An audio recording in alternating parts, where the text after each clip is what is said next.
Hello everyone and welcome back to this humble abode of gameplay and memes. The International 2025 has come and gone. Everyone has gone through all the stages of grief regarding the new Helm of the Dominator meta, as well as swift elimination of Team Spirit.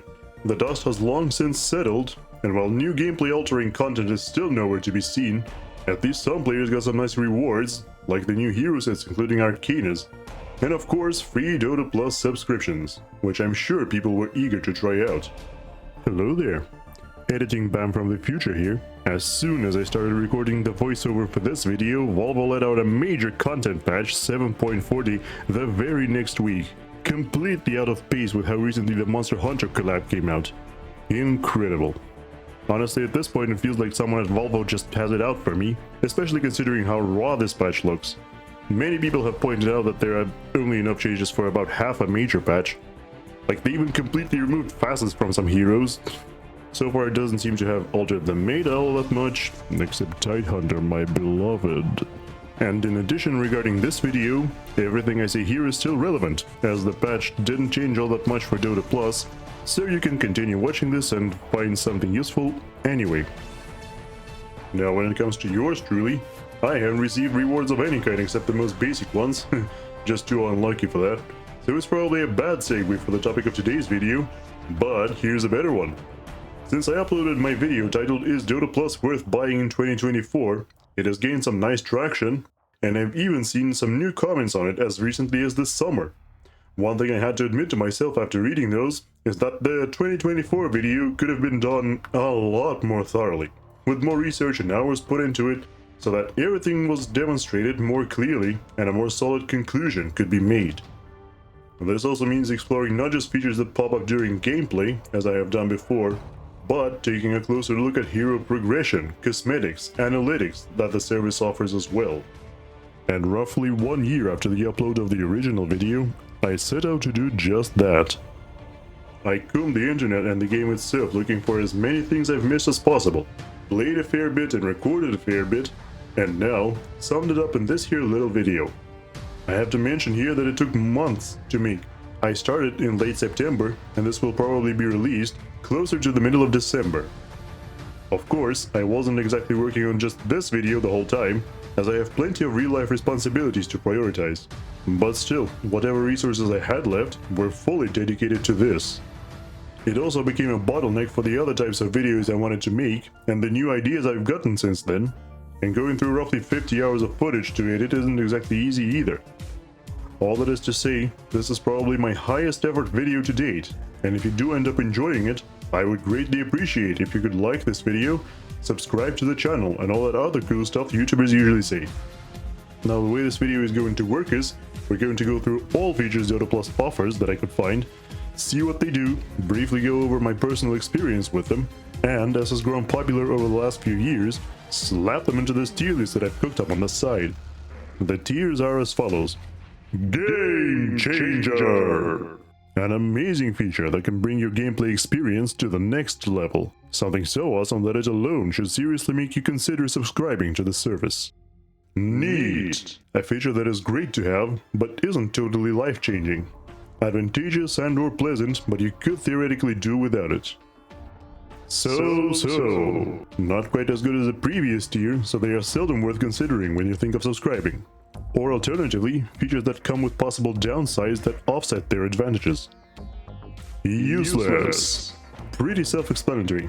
Something that feels out of place, like an afterthought, or just doesn't accomplish the goal that was most likely set for it. Lastly, some of these features I simply didn't use, for one reason or another. These I don't want to necessarily put into the above category, because I believe someone might get serious mileage out of them. But I objectively can't. You'll see what I mean. Of course, it goes without saying that this tier list is entirely subjective opinion, and while I would say these opinions are backed by reason, you're free to have a totally different one, which you can totally share in the comments below to help with video engagement. Without further ado, let us begin listing those features. Hero progression. You might have noticed that as you're picking your hero, you can see challenges suggested at the bottom right. These challenges are unique to each hero and to you as a player, are rerollable every 2 weeks. and completing them grants you experience that is eventually converted into hero progression levels. You also get a small amount of experience for participating in the match in and of itself, as well as an additional amount for winning it. Challenges can only be completed if the match is won, which is hella frustrating, but what can you do? Oh, that's right, just ignore them. We're talking meaningless video game points here, and I don't even mean MMR. But if you actually succeed in your quest, with enough levels, you eventually unlock the next hero mastery tier. Every tier grants you a new shiny badge that is displayed before and during the match for all to see, as well as some sick nasty voice lines in the hero chat wheel to spam at leisure during matches for all to hear.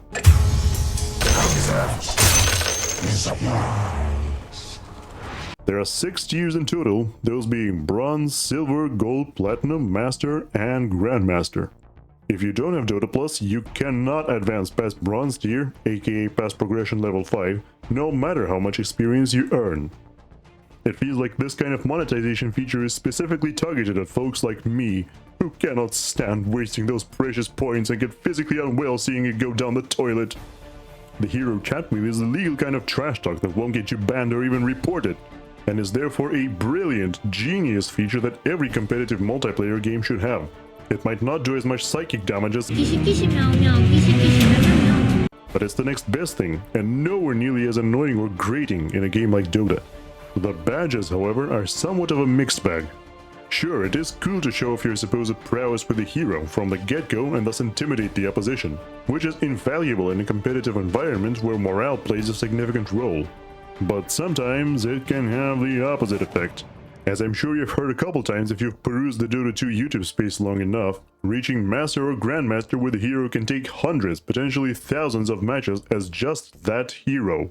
That means that overall, the player displaying such a badge could have potentially been through tens of thousands of matches. My current rank is between Crusader 3 and 4, floating around 2k MMR, so seeing a person dedicate such a massive portion of their life to Dota and still only having 2k is rather disconcerting, to be honest. Like, you've played so much, most of it probably ranked, and the best you can do is 2k MMR? Really? 3,5 тысячи матчей, автоатака крипов. Вот, ну, ты смотришь на его количество матчей, ты думаешь, ну он-то, наверное, понимает, что надо сделать в Dota 2. А он-то не понимает, что надо сделать, ну, настолько не понимает, что он, это next level руининга. Now I'll be the first one to admit, with the constant MMR inflation, the game constantly becoming less and less individual skill-based, and a lack of seasonal resets, it has come to mean less and less over the years. But still, if somebody is serious about gaining rank, they can find ways to go up to at least 5k. So having a Master or Grandmaster tier on a hero at this rank mostly just demoralizes your own team. With all that being said, I'd put the chat wheel in neat, not impactful enough for a game changer, but the badges most likely into so-so. Battle stats. In the first couple days of each season, and I mean calendar season, you, the humble Dota Plus enjoyer, will get access to something called a Battle Report, a highly detailed breakdown of your performance over the course of the last 3 months. This feature gathers data from your ranked, unranked, and turbo games and compiles them in order to hopefully help figure out what hero role and scenarios saw you performing the best, as well as show some fun trivia like the longest game or maximum possible damage dealt in a single match. You also get access to a highly customizable battle stats screen that can track all kinds of stats over various periods. You can play around with it for quite a while, comparing whatever stats you desire in whatever scenarios you can think of. I would nominate this for Game Changer, however, most of these can already be easily accessed through a third-party site, such as DotaBuff or ProTracker, which is completely legal, at least as far as Volvo is currently concerned. So you can already get these data for free, with the only condition being the voluntary public sharing of your match data. And let's face it, unless you're smurfing and or boosting, in which case you won't need these stats anyway, there is little reason to refrain from enabling this exposing feature. So I would actually put this stuff into useless. However, I do admit that having these things displayed the way the battle reports do is uniquely useful, and that it highlights the best parts of your performance and thus serves as a morale booster. And as I've already touched on before, your mood and focus are as important in Dota as in any other competitive sport. Yes, I do consider this a sport, no offense to the 3.5 physical athletes that somehow stumbled upon this video. Therefore, I elect to stick this feature into the so-so category. Quests and Shards. Besides giving you shiny badges and voice lines to spam, the other supposed reason to gain those hero levels is accumulating the so-called Shards. Now I'll just remark on it really quickly here, as it's not very consequential and it might be just me, but what exactly are these Shards of? I could not find anything on the Dota wiki, nor in the game itself. I even reread as many of the past comics as I could find just for the sake of finding it out, and I still have no clue. A nitpick, sure, it doesn't affect the gameplay or even the reward you get for these, but why name them Shards when it's never made clear what they are the Shards of? Anyway, with that little rant out of the way, the Shards are used as in-game currency to purchase various items. This includes cosmetic items, not just hero-specific but also things like killstreak effects, tools that work with cosmetic items, such as Artificer's Chisel that is used to make heroic effigies to place in your base, more chat wheel lines, in this case mostly funny sound effects,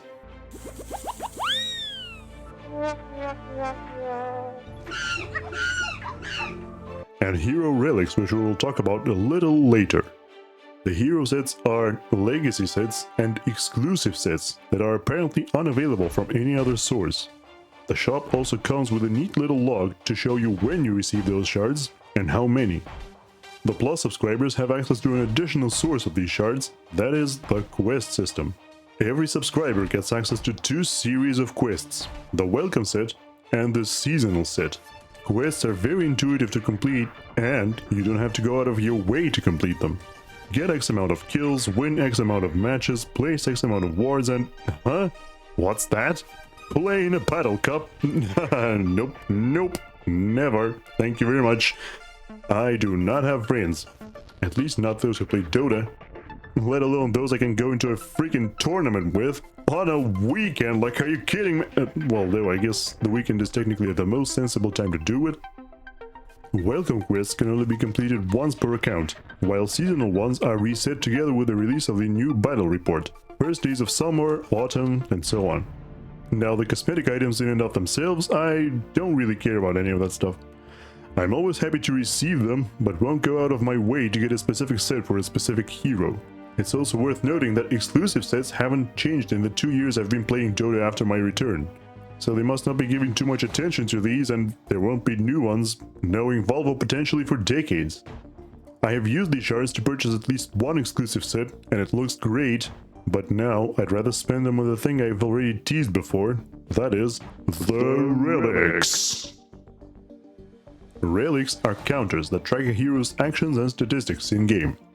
Each hero has 14 relics divided by category and rarity. Of these 14, 10 are common and cost 1600 shards apiece to purchase, while the other 4 are considered rare and cost 8000 each instead. Each relic tracks events that occur during gameplay based on the hero, the types of actions the hero can perform, and possible items that are commonly built on said hero. The stats vary from things like hitting 4 or more enemies with Ravage, to slowing enemies in any way, to restoring health with particular abilities, to blink dagger jumps leading to kills, to interrupting enemy channeling abilities, and so on and so forth. All relics you've unlocked for a particular hero will track the respective stats simultaneously, totally independent from each other, and whenever the next milestone is reached, an in-game notification and visual effect is displayed. The progress on all your relics is also listed at the end of the match, together with the MVP screen and the quest completion. And herein lies a bit of an issue. When certain items on certain heroes go out of meta, relics associated with these items can become completely worthless. For example, Lifestealer has a relic that tracks the amount of attack damage he has dealt with Armlet of Mordigian activated, but I genuinely don't remember the last time I've built Armlet on this hero. All I can say is, it was before I unlocked the respective relic. The current meta favors freaking flash farming carries, that's a lot of Fs, and old Naix needs to rush Radiance or at least Maelstrom ASAP in order to have any chance of keeping up. This means Radiance appears before Armlet does, at which point the angry spiky pink fashion statement becomes irrelevant, as one of its most important features is cost efficiency.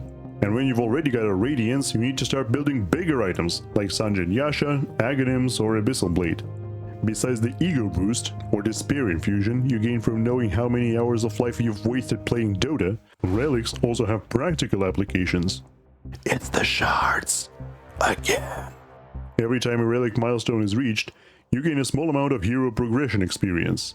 Eventually, this means you will gain more progression tiers and in turn more shards that you can reinvest into more relics to gain even more progression levels and therefore more shards that you can... Yes, it's exactly the same thing as investing money into gaining more money in any other video game. Man, I wish it were as easy in real life. But anyway, theoretically, once you unlock all the relics for all the heroes you play, it should only accelerate the speed at which you gain extra shards to buy some of those cool exclusive sets and whatnot. You might have also noticed that I have, up until this point, neglected to mention the other shard-related feature that Plus subscribers get. That is the Matchmaking dodge list, where you can blacklist certain players to theoretically never be on the same team as them again, for whatever reasons you deem worthy. You can even write down notes next to each dodged player, detailing said reasons. Now, in theory, this feature, at least in my opinion, is a must-have. During your matchmaking adventures, especially in ranked, you'll encounter all sorts of members of local fauna that will, on occasion, make you lose your faith in humanity. So adding them to a dodge list might make Dota Plus worth purchasing all on its own. Unfortunately, in practice, there are two major problems with the system. First of all, you can only add allies to this list. So if you see an enemy who is clearly deliberately throwing, there is no way to guarantee they won't grace your own team the very next match. Second, and more importantly, it seems like the feature doesn't quite work correctly. While the initial size of the list is very limited, you can increase the size by dumping more shards into it. However, from what I remember, after increasing its size to a certain extent, it stops increasing, and any further attempt at upgrading it just wastes the shards spent on it. I don't have footage of it, as it actually happened last year and I didn't expect it to happen. And afterwards, I simply wasn't in the mood to waste 40k or more shards just for a 5-second long clip. After doing some further reading, I found out that the list is capped at 50 players. Now that is way too small and insignificant. In my opinion, it should start at least 50 names, aka double its base size today. And I'm not so sure about the whole increasing the cost every time you add more names thing either, even if the increased cost does come with increased amount of added players every time. I understand that maybe Volvo doesn't want matchmaking to be completely dead, with games taking over 10 minutes to find each time, but after playing enough hours of ranked, I believe, and I'm sure eventually you will too, that it's worth increasing, even with the risks in mind. Overall, with everything added together, I would put the quest system into need, as it is kind of the feature with the least downsides, while the relics would go into so-so. As again, it could, under certain, very real conditions, demoralize you and your teammates. The dodge list lands into the same category, but the very bottom of it, teetering on the brink of useless. Just gotta mark it down for myself for later. Post-game analysis. Another stat-related feature exclusive to Dota Plus subscribers is a few extra tabs in the post-game screen, which detail your performance and game impact in terms of damage dealt, healing provided, and buffs or debuffs experienced and inflicted. The Performance tab, meanwhile, compares your stats like last hits, kills, and deaths throughout the game to your rank average. In particular, the Buffs tab was added in 7.40 with the funny frog. And with this help, you can clearly see that you have had a huge influence on the outcome of the game, even if it doesn't always translate to damage dealt. Remember, for heroes like Lion and Shadow Shaman, holding down enemies for your allies to wail on contributes just as much to the victory as dealing the actual damage that eliminates the opposition. And funnily enough, this feature also allows you to see whether your teammate who always feels like they're doing nothing is telling the truth when they are boasting about how they've won you the game by absorbing all the enemy spells. Все ульты мне дали, развел на кнопки. Там 5 стрим-снайперов, чуть что в меня все кнопки. Все, я впитал весь дэмэдж. The problem is, as I'll probably repeat in this video ad nauseum, that this information is also available in third-party sites, and a lot of it for free. Though when it comes to spells cast and absorb, the site I first think of isn't Dota Buff or Pro Tracker, but rather Strats. Therefore, just like the battle stats, as well as hero stats mentioned later, I will put this into so-so. Guild contracts. In case someone still wasn't aware, I know I wasn't because I only remembered this feature existed just before starting to record this voiceover. Guilds are in-game communities players can create and join in order to socialize, compete, and of course gain additional rewards. This includes guild contracts, a feature where you can choose an additional challenge, similar to the aforementioned hero challenges, to complete throughout the game. Completing them awards you shards, plus subscribers get more. And the completion earns you guild points to help with the global scoreboard competition. Now, the reason I'm specifically mentioning them here in a separate section is because I have never been in a guild and do not intend to be for the foreseeable future. Just really not sure which one to join and why. Which, incidentally, sends this bit squarely into the didn't use category. Matchmaking queue again option. Dota Plus users have access to a unique feature during matchmaking search. When a match is found, you don't merely see the match found notification, but additional data that pertains to the expected quality of the upcoming match, should it be accepted by all players. It shows the regional server the match will take place in, as well as the range of play rank and behavior scores. You can then make the decision to decline the match if you don't like what you see, and if done so, you won't get penalized for declining as you would be otherwise, simply returning to the queue instead. It should be noted, however, that you will get punished if the notification simply times out without you pressing any button, that is to say if you're AFK. Now, to be completely honest with you, I think I should put this feature into didn't use, because I don't remember pressing Q again once. So it wouldn't be fair of me to assess this feature as anything otherwise. And even if I did attempt that, there are so many factors that go into what players might consider game quality, that analyzing all these possible variables, as well as determining how accurate the quality suggested by the game truly is, would require a much more extensive research over a huge sample size of games. Perhaps this could be a topic for a separate future video altogether. But I might also need to take a course on statistics in order to even begin to process all the data. Or spooky, have to collab with someone over it. Victory prediction. Dota Plus gives its users the ability to predict their own victory before a match begins, or at least before the clock strikes 0. The main reason for doing so is that consecutive accurate victory predictions will earn you extra shards. In particular, during a prediction streak of 5 or above, you will earn 50 shards per correct prediction. And of course, using this ability triggers specific hero responses that we all know and love. From the ghastly Eyrie, I can see to the ends of the world, and from this vantage point, I declare with utter certainty that this one is in the bag. Now, if I were a bit more cynical, I would say Dota being a game that deliberately ensures the players cannot have very long win streaks makes it a fool's errand to think you're likely to have a prediction streak over 5. However, we are not here to discuss that. And more to the point, you don't have to press that button every single game. Sometimes, it might be a good idea to just skip it if you aren't feeling confident in your team composition or other factors. That way, the likelihood of the prediction streak going above and beyond 7 increases. And who knows, you might make some good shards out of it. I would put this feature into so-so, but because of the voice lines, I mean, it has to go into neat at least, like, come on. This one is in the bag, and I don't mean the saddlebag. Who said anything about saddlebags? Hero statistics. Besides the individual player performance breakdowns, Dota Plus offers a look at the global statistics pertaining to a particular hero. By clicking the plus trends button in the Heroes tab, you can see overall pick rate, win rate, and ban rate of each hero, and how it has changed over the last 8 weeks. This allows you to not only access the change in win rates after balance patches, but also figure out which heroes you can practice even if they don't have a great win rate in your bracket, and instead at higher average ranks. Keep in mind though that the same hero can have different pick and win rates in different brackets for a reason. What that reason is, you'll have to figure out for yourself. It could be because they worked better with team play than without. Or it could be because other heroes who counter yours are more popular at some ranks than others. Meanwhile, by selecting a particular hero and pressing trends there, you can see the global stats for players using that hero and compare them to your own. With this feature, you gain an ability to assess your performance compared to players of various brackets and figure out what to work on during your gameplay. Perhaps what you should improve in order to advance to the next level. However, the issue is, a lot of these are already publicly visible on sites like DotaBuff and ProTracker. It might not be as neatly organized as these, and the layout isn't as convenient, but while you're outside of a match, it can do the job just fine. So this stuff, I'm going to put into so-so. The next feature, however, Plus Assistant.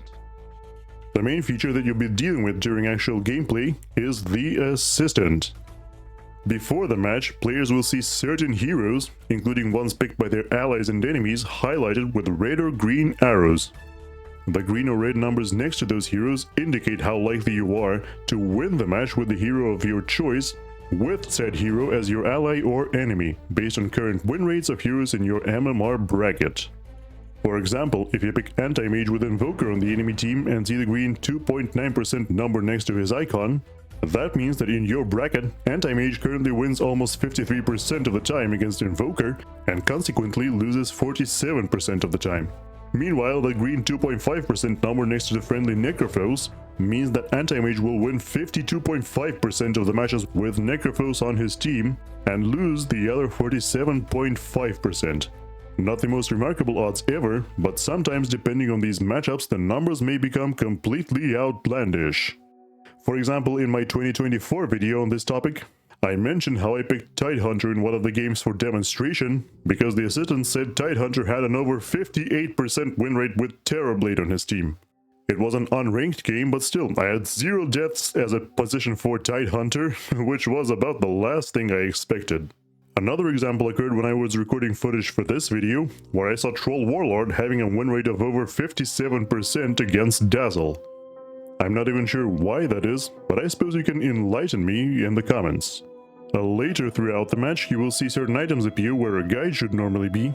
In fact, the first time you're using this feature, you must click Browse All Guides and select the assistant for it to start working at all. This also includes skill level up, neutral item, ward placement suggestions, and even without all that, you gain access to a variety of quality of life features, such as rune and neutral camp stack and pull timers, and detailed breakdowns of incoming damage.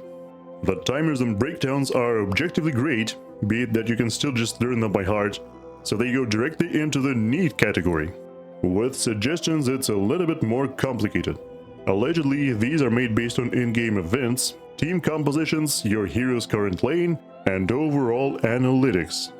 For example, if the game detects you're playing support, the item suggestions supposedly reflect that, and if you're playing carry and facing a Phantom Assassin, it is all but guaranteed to suggest a Monkey King bar ASAP.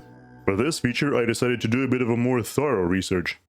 I farmed up some ranked role tokens, and then queued up for 20 games, actually 22 but we'll get to that, on the role I was most comfortable with, which at the time was carry, deciding to follow what the assistant says to the letter. Items, skills, neutrals, everything. For the purity of science, I suppose. I also used the Role Assistant Hero Select screen, where heroes are sorted by their usual roles in the respective bracket, as opposed to the default screen where they are sorted by their primary attribute. The only liberty I took was buying as many consumables as I needed. This is quite important for a role like carry, because you do tend to get hit a lot by 2 heroes simultaneously.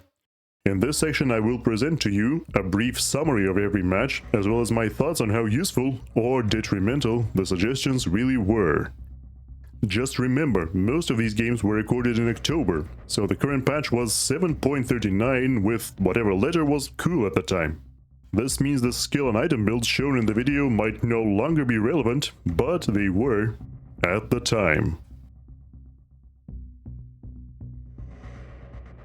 In the first game I took a bit of a risk by picking Anti-Mage, the hero that I very rarely play as evident from my progression level. However, based on the suggestions of the assistant, it seemed like a good idea, because it showed good percentages against Invoker and Sand King.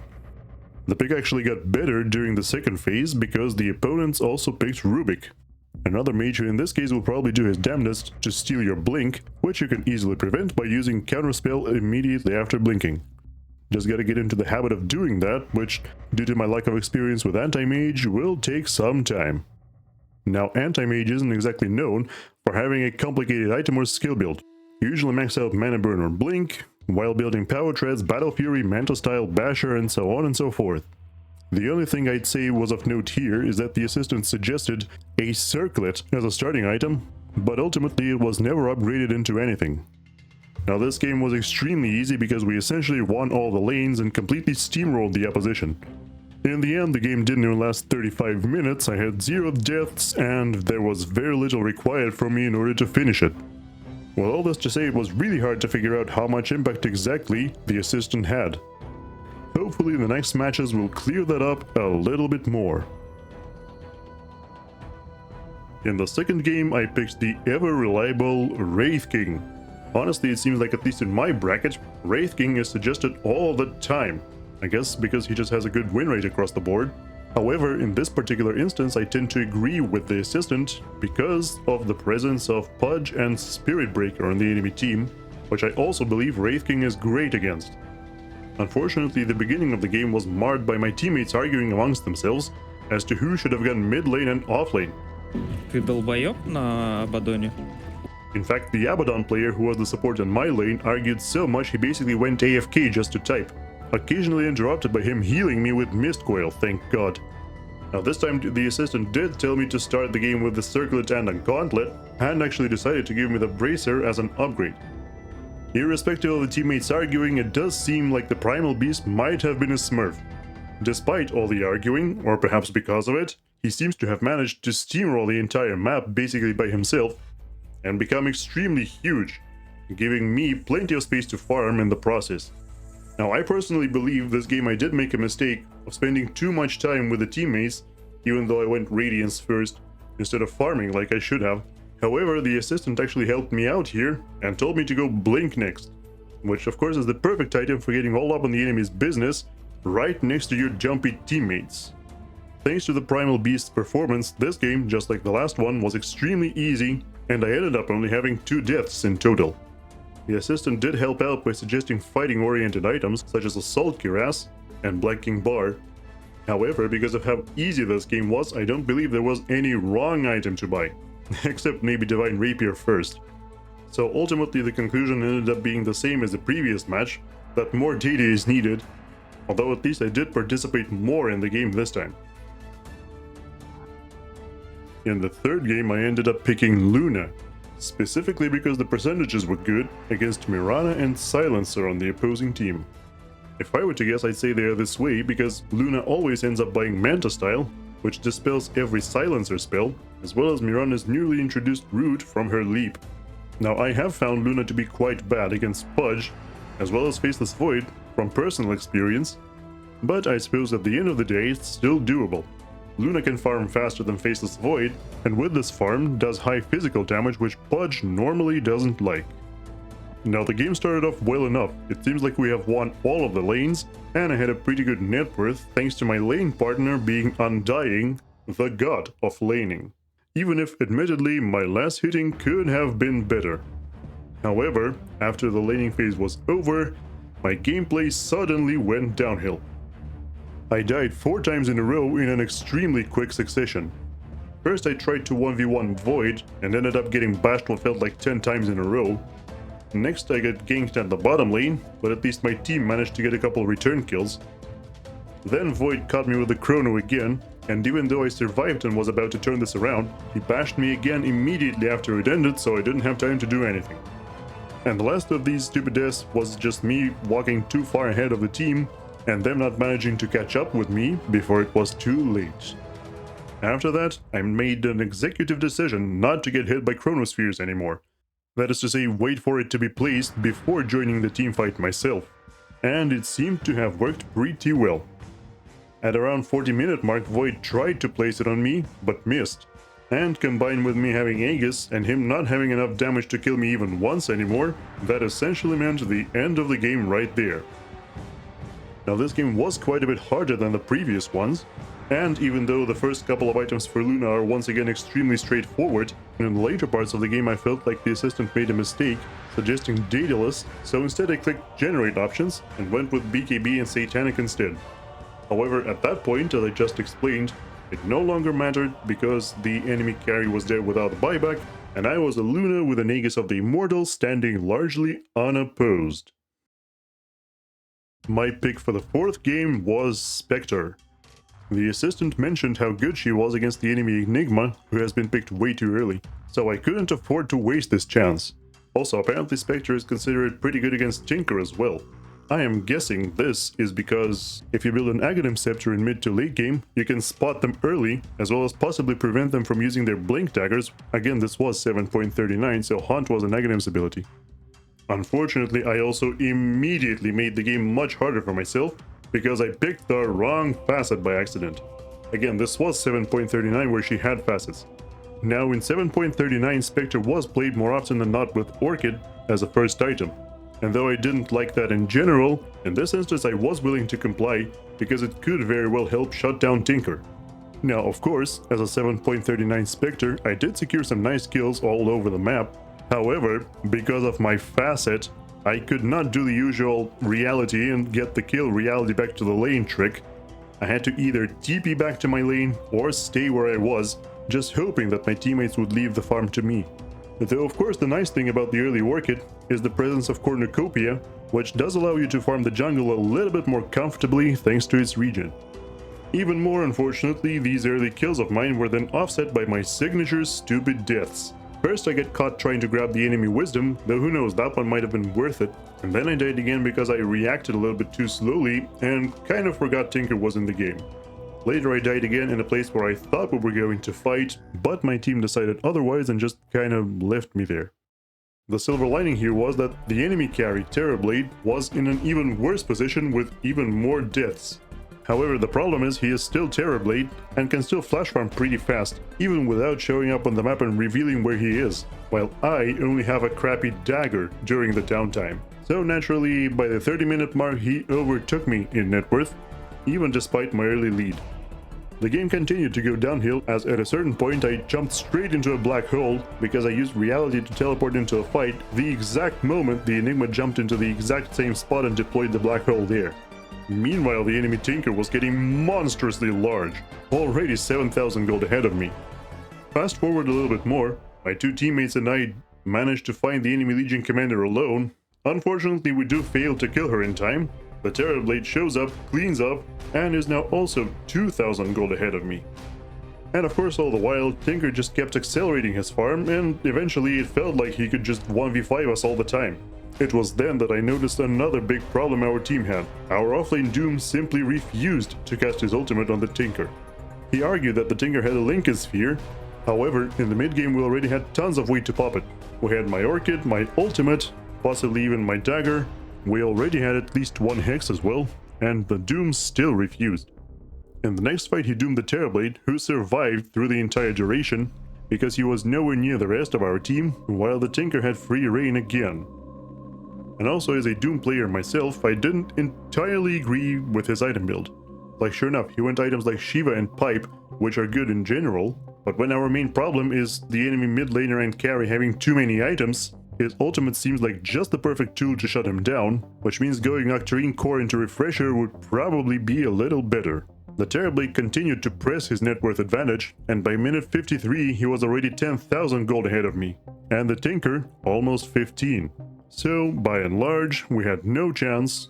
In hell! The only conclusion I could make from this game is that at my rank, Radiance First was better than Orchid.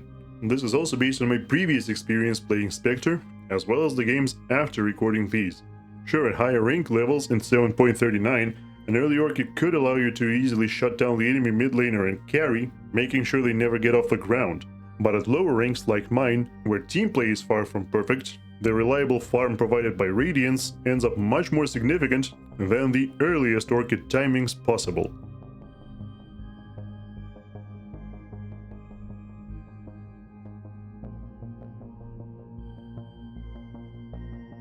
In the 5th game I picked Lifestealer while seeing Earthshaker and Lion on the opposing team. These aren't particularly good matchups because while you can dodge a lot of their spells with your rage, some of their stuns are instant, which means you can't react to them altogether. However, the combination of seeing that green arrow next to Lifestealer and me treating him just like Wraith King as an old reliable gave me the confidence needed to pick him anyway. Now, our lane went pretty well all things considered. We got a couple kills, but unfortunately most of them went to the Witch Doctor, while I only got assists. Luckily this wasn't 740 where assists give you nothing, but still it could have been better. I even tried infesting just to secure a kill, and even that didn't work.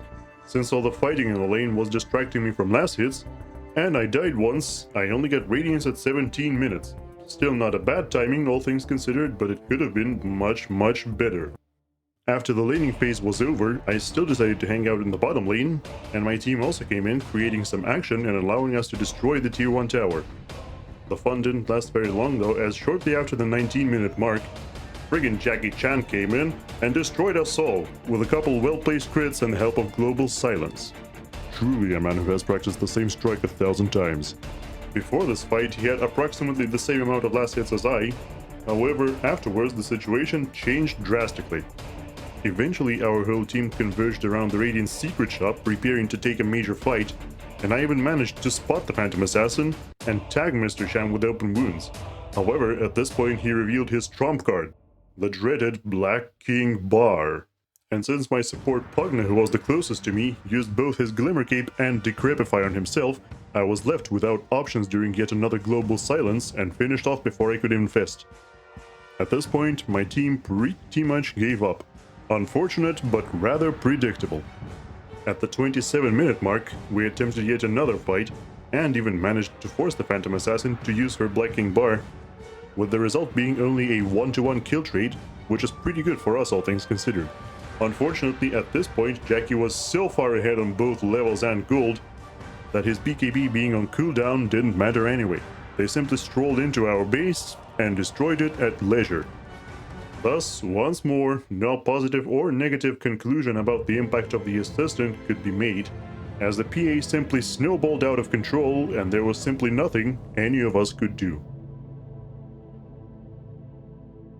The 6th game was surprisingly the first one, and possibly the last one, where I actually got a last pick, which means I could utilize the pick assistant to its fullest potential. Now, Troll Warlord might not be very good against Legion Commander, because it's very easy to die in a duel without ever being able to use your ultimate. However, there weren't really any long silences or stuns besides that, with perhaps the exception of Winter's Curse, but that one is highly unlikely to kill me outright, unless I use my ult before it. For whatever reason, the assistant started acting extremely weird. It only suggested passives, Fervor and Berserker's Rage, while completely ignoring Whirling Axes. Troll Warlord turned out to not be too bad against Legion Commander in lane, because due to these passives, he can actually manfight her surprisingly well and can win trades that should normally go in Dresden's favor. However, once again, the constant fighting made it extremely difficult to actually farm, so I was fairly behind schedule on last hits. However, it seems like the enemy carry also wasn't doing well, having more deaths and even fewer last hits. Eventually, I actually managed to survive a couple duels. As it turns out, Legion Commander and Winter Wyvern don't do quite enough damage to secure a duel, even when put together. After I got my Battle Fury, I actually joined a couple fights that were taking place near me, which might be a bad idea when all you have is a Battle Fury, but I do manage to secure some nice kills. After I was done leveling up my passives, Whirling Axes still weren't highlighted by the guide, which I took to mean I should level up Attribute Bonus instead. However, one thing on which I did not agree with the assistant at all was the early purchase of Monkey King Bar. I genuinely couldn't understand why. Maybe it's because Troll's high attack speed allows him to score multiple precision strikes in quick succession? I'm not sure. But anyway, I used the Generate button and opted to prioritize Lincoln Sphere instead. Now I did get it a bit late, as by that time the Legion Commander already had her Halberd, but even so there are still a couple other things to block, most notably Winter's Curse, and Lincoln's gives some nice survivability, which increases my chances of living through a duel. At the 30-minute mark we took a great fight, as we caught the enemy team around the Tormentor, or it was more like they caught the Lion but he managed to escape, and then our team pulled up and cleaned up. I face-tanked yet another duel, but was hilariously saved by the Winter Wyvern casting her ult on the nearby Necrophos, which naturally made the cleanup extremely easy. At the 34-minute mark, I unfortunately get caught while pushing the enemy barracks, and even though I did have plenty of time to react and press my ult, I unfortunately was too slow. Even after that, the enemy anti-mage still was 5,000 gold behind me, but was catching up on last hits, which isn't something you ever want to see, as once the anti-mage gets going, those last hits go up exponentially.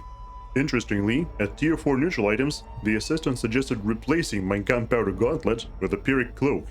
I would have thought Gauntlet was better, as it accelerates the farm drastically, but I guess Pyrrhic Cloak was just that good?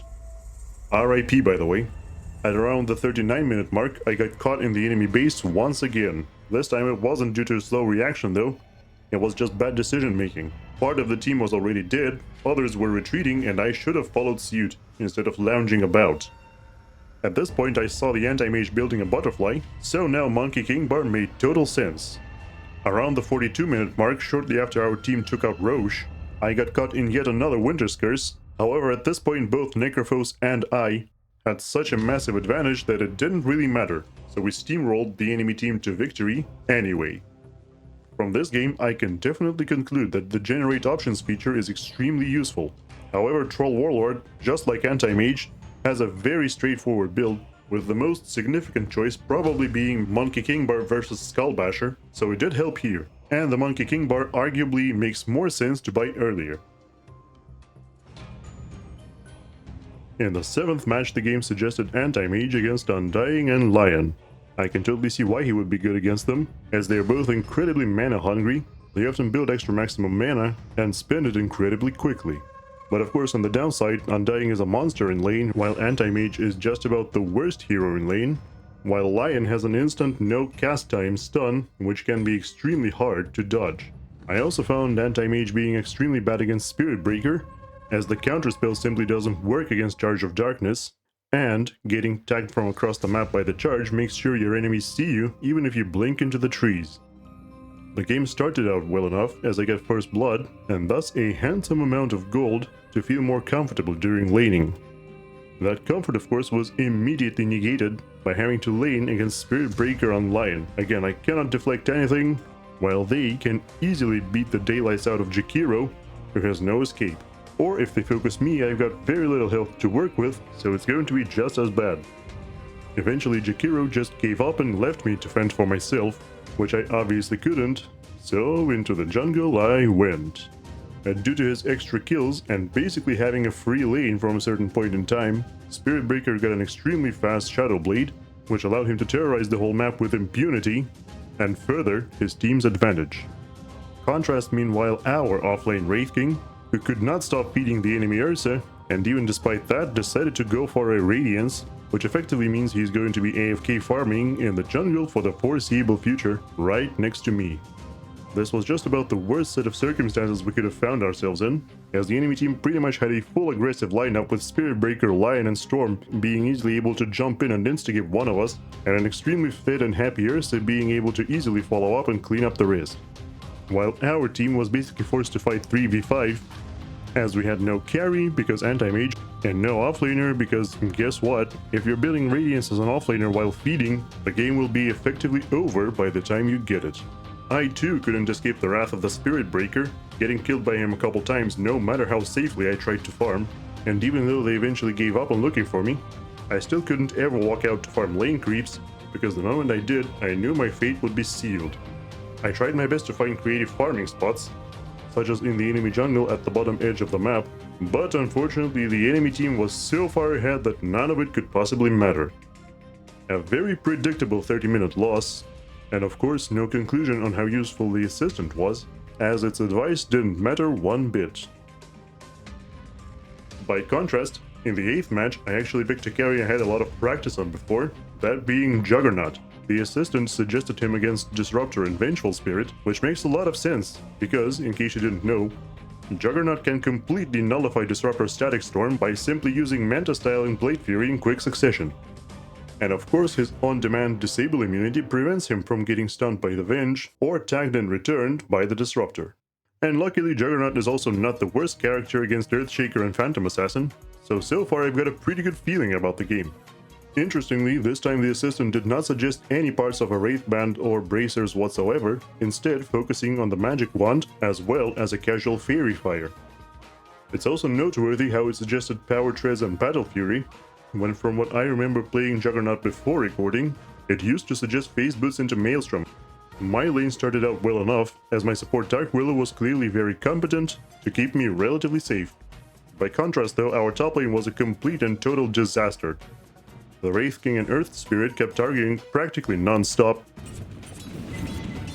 He has ward here. On it. Guys, Phantom free farming. We cannot do a shit literally because these guys have us. I have 0 farm because this guy is just licking my XP and doing nothing. Yes, because you're fucking useless, bro. You're doing nothing. You're just taking my XP, nothing else. 0 harass, 0 health. And finally, at the 11-minute mark, they decided they've had enough. And for whatever reason, their solution to this problem was for them both to teleport into my lane to farm my creeps. Luckily though, at least the Dark Willow was still motivated to win, and while looking out for counterattack opportunities, noticed that a certain neutral camp had been stacked 3 times. So naturally, I had to come running and farm it before Phantom Assassin could get his hands on it. Unfortunately, this action has attracted most of the other players on both teams, and in the ensuing calamity, I perished in the Disruptor ult. At least I got my Battle Fury already, so it wasn't a total loss. However, our team coordination problems haven't gone anywhere, as our Wraith King continued to AFK farm, despite all our pleas. But as I was recording this, of course, there was no shot of me ever giving up, so I also kept looking for opportunities to come back. For example, at about 20:30, I spotted the Phantom Assassin pushing our mid T2, and managed to get a kill on him in the most hilarious way possible. First, I ran straight at him, hoping to simply scare him off. And scare him off I did. However, in about 3 seconds he realized I was alone, and he was still under the effects of the amplified damage rune, so he jumped right on top of me. What he failed to consider is that his blur was now on cooldown, and I knew it, because I saw him use it right before I chased him away. So, with all but one of his creeps getting killed by me, and him no longer having any form of escape, I just Tommy slashed him and collected my due 600 gold. This of course didn't stop our Wraith King from AFK farming, nor did the fact that he only got his Radiance at minute 21, so we still had no offlaner for the foreseeable future. 2 games in a row, who would believe it, right?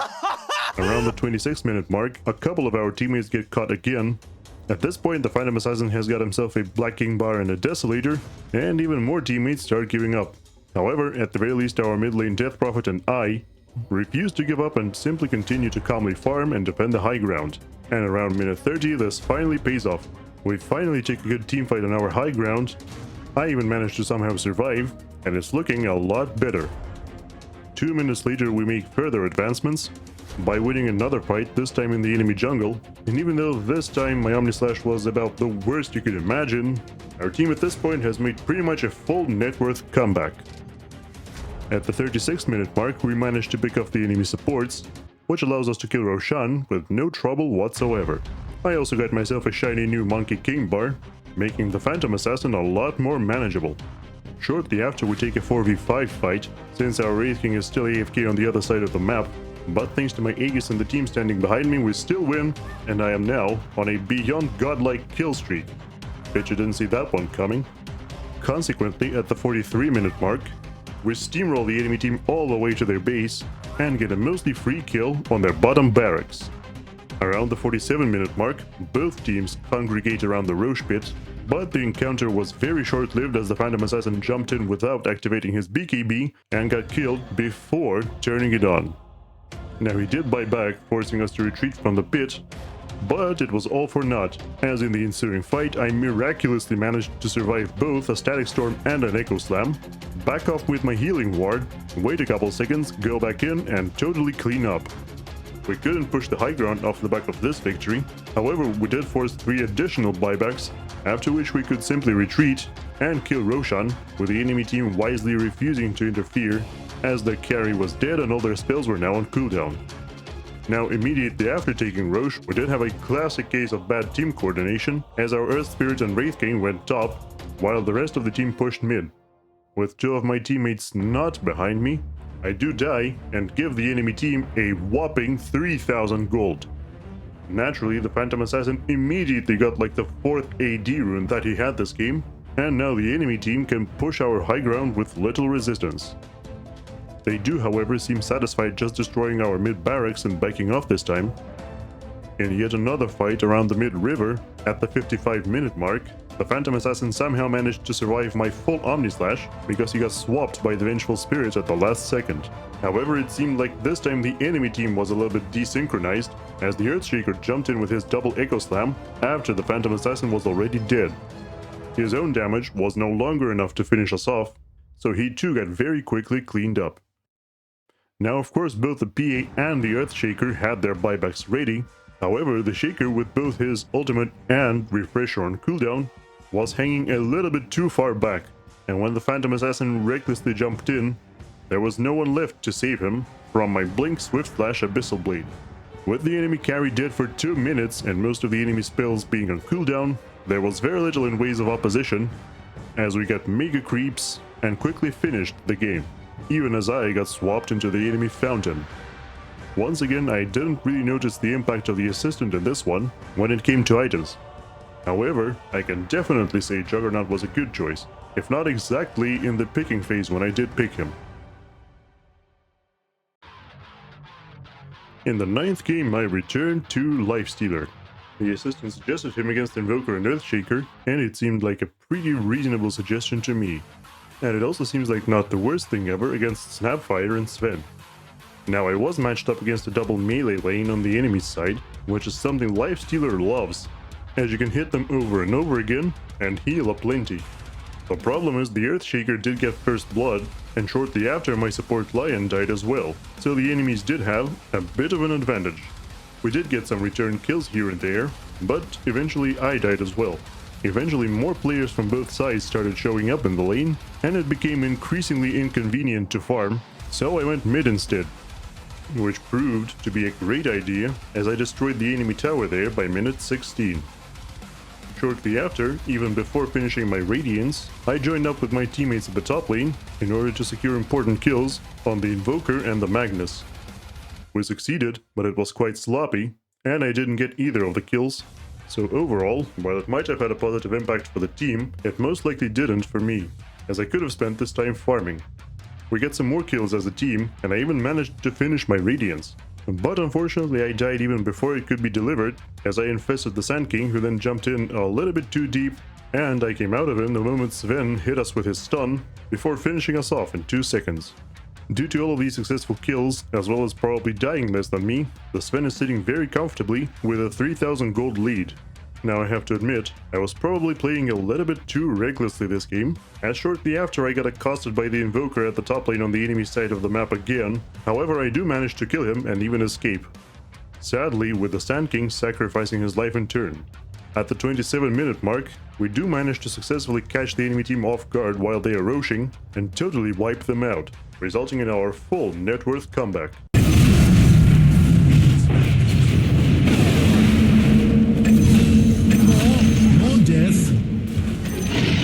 Of course, this wasn't the end, as our mid lane Nyx assassin still kept dying solo, forcing us to constantly fight 4v5 or just give up important objectives. Top tower is under attack. The top tower burned to the ground.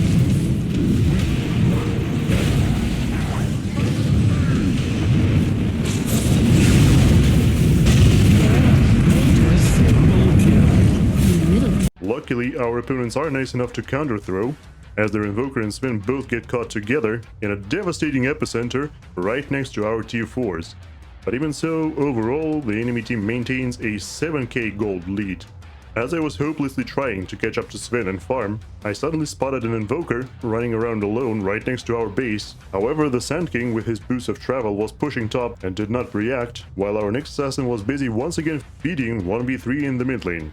At a certain point later, we do find a nice pickup on the Invoker, while the Sven is far away with his Aegis. However, we do overchase afterwards, and Sven has just enough time to come back in.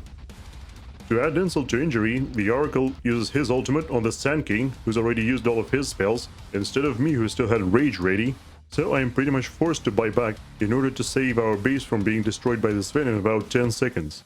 It does pay off, however, as we kill 4 of them, with the Sven being the sole survivor, but ultimately it does put me even further behind.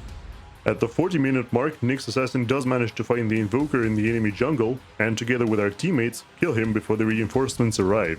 The Nyx does die in return, however, but it's not all bad, as we now see all of the enemy positioning, and Sven just used his Satanic for no reason. So I figure it's the perfect time to go in, and it's only after I get RP'd and sliced to ribbons by the Sven, while the Oracle once again refuses to ult me, that I notice our Sand King is no longer there. That's right, he immediately left what could have been our game-winning fight and went to split push.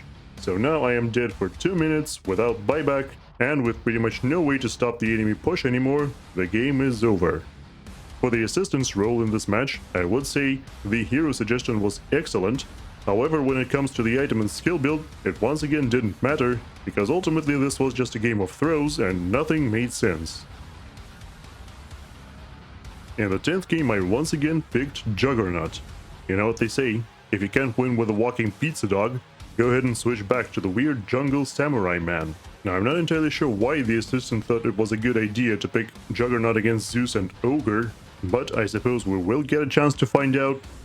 Yeah, it was absolutely awful. I was in lane against both of them, which meant every time I so much as sniffed the creep wave, I lost about 80% of my HP. And you know, you can only spin and healing ward out of all that so many times. Especially when the assistant tells you to level up Blade Dance at level 2 and you're forced to obey because you stupidly challenged yourself to do so. So I mostly had to just stand around and watch creeps die, while hitting the occasional jungle camp or two. Even the Weaver and the Furion occasionally ganking, sometimes together, didn't help all that much, as the Zeus and the Ogre simply kept coming back, fully refreshed and ready to go for round 2. 7, 10, 15, whatever. As a result, I only got my Battle Fury at minute 19. Luckily, it seemed like the enemy lifestealer wasn't very far ahead of me, as he had multiple deaths, while I had none.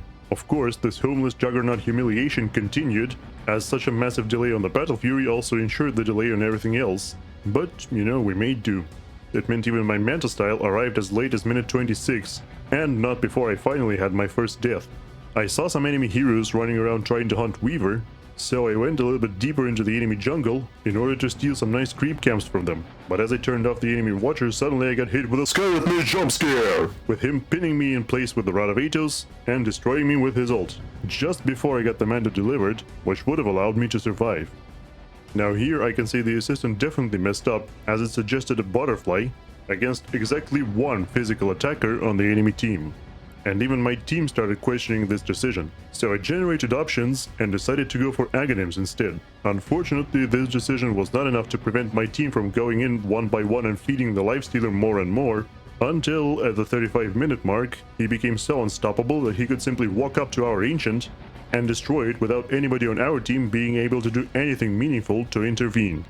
So what can I say? At the end I had 1 death, only 10 creeps less than him, but still had no chance whatsoever because of the insane chain feed my team has flawlessly executed. In spite of this, the Weaver and the Nature's Prophet, who were part of the chain feed, decided to flame me, providing a perfect demonstration for my statements earlier in this video about meeting players who will make you lose your faith in humanity. The assistant's suggestion of the butterfly was highly questionable. Pretty much anything else, be it Blink, Nullifier, Aghanims, would have been more useful, but I suppose this is what the Generate Options feature is for. So what do we do when we have no success with the weird jungle samurai man? That's right, we go right back to the walking pizza dog. To be fair, once again, Lifestealer is not bad at all against Invoker, and while he might struggle against Dawnbreaker in lane, he's pretty good against her overall. Now, something that made me worry right off the bat was this extremely suspicious support Weaver who went to the lane with me. Not because of the hero, of course. I know that Weaver is quite a popular support choice right now, but because of his actions. He picked dead last as a hard support, never do this by the way, did single pulls all the time, and didn't care about lotuses at all. Plus he occasionally stole a last hit or two from me, though one could argue maybe I couldn't get them, I don't know. The lane overall ended up being very tough, because not only did I have to face Dawnbreaker, which I already explained above, but she was put together with a Vengeful Spirit, whose minus armor as well as ranged damage added quite a lot of trouble.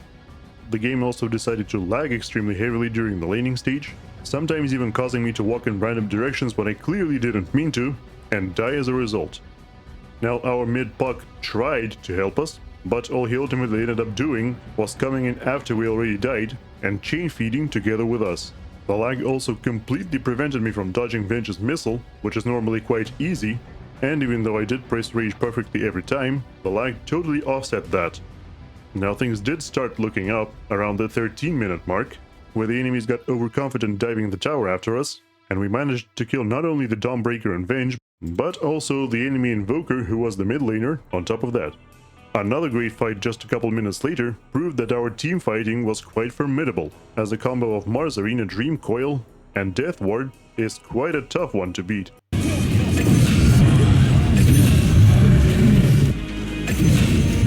After I get my Sanjin Yasha, I looked over my options and realized all of them were a little bit bad, because the assistant didn't suggest my favorite agonyms, but instead things like Armlet and Basher. Among these I chose Basher, as the Armlet definitely was the one that made no sense, but against this many stuns and nukes I would have definitely preferred to go agonyms.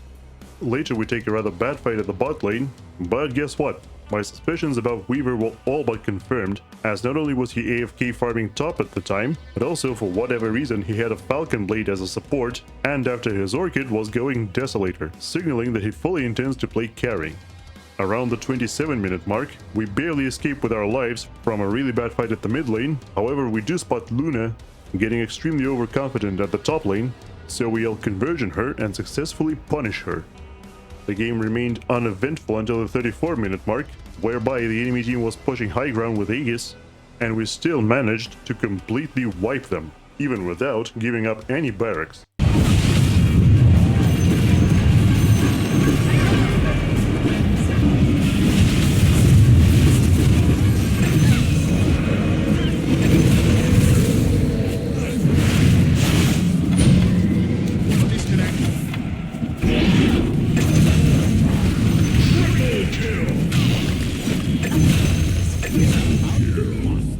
Sadly, even after that, Luna was still quite far ahead of me, because the last hit difference was simply massive.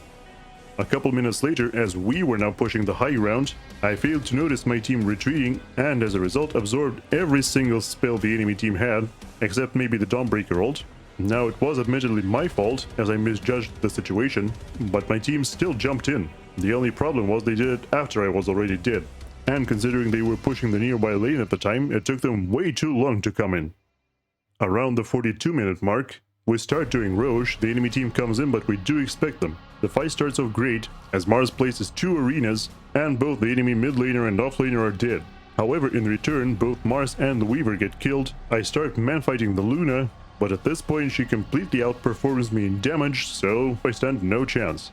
I unfortunately had no buyback, as I bought more items hoping to match the Luna, and by the time I respawned, the game was effectively over. In the end, I can say the assistant didn't matter anyway, because it seems like Luna was just farming better, and therefore was the clear winner, and no assistant options would have changed that. But besides Luna possibly being a better carry than me, I can't exclude the factor of Weaver simply ruining the game. Sure, he ended up having as many last hits as the Mars, and doing damage comparable to me, but you gotta understand, he basically stole those last hits from the cores. There are only so many creeps on the map within a given time frame, so when somebody is farming a lane, somebody else isn't. And of course, whilst farming, he's not warding, dewarding, or doing other important support things. In the 12th game, the assistant suggested Ursa against Pudge and Rubik.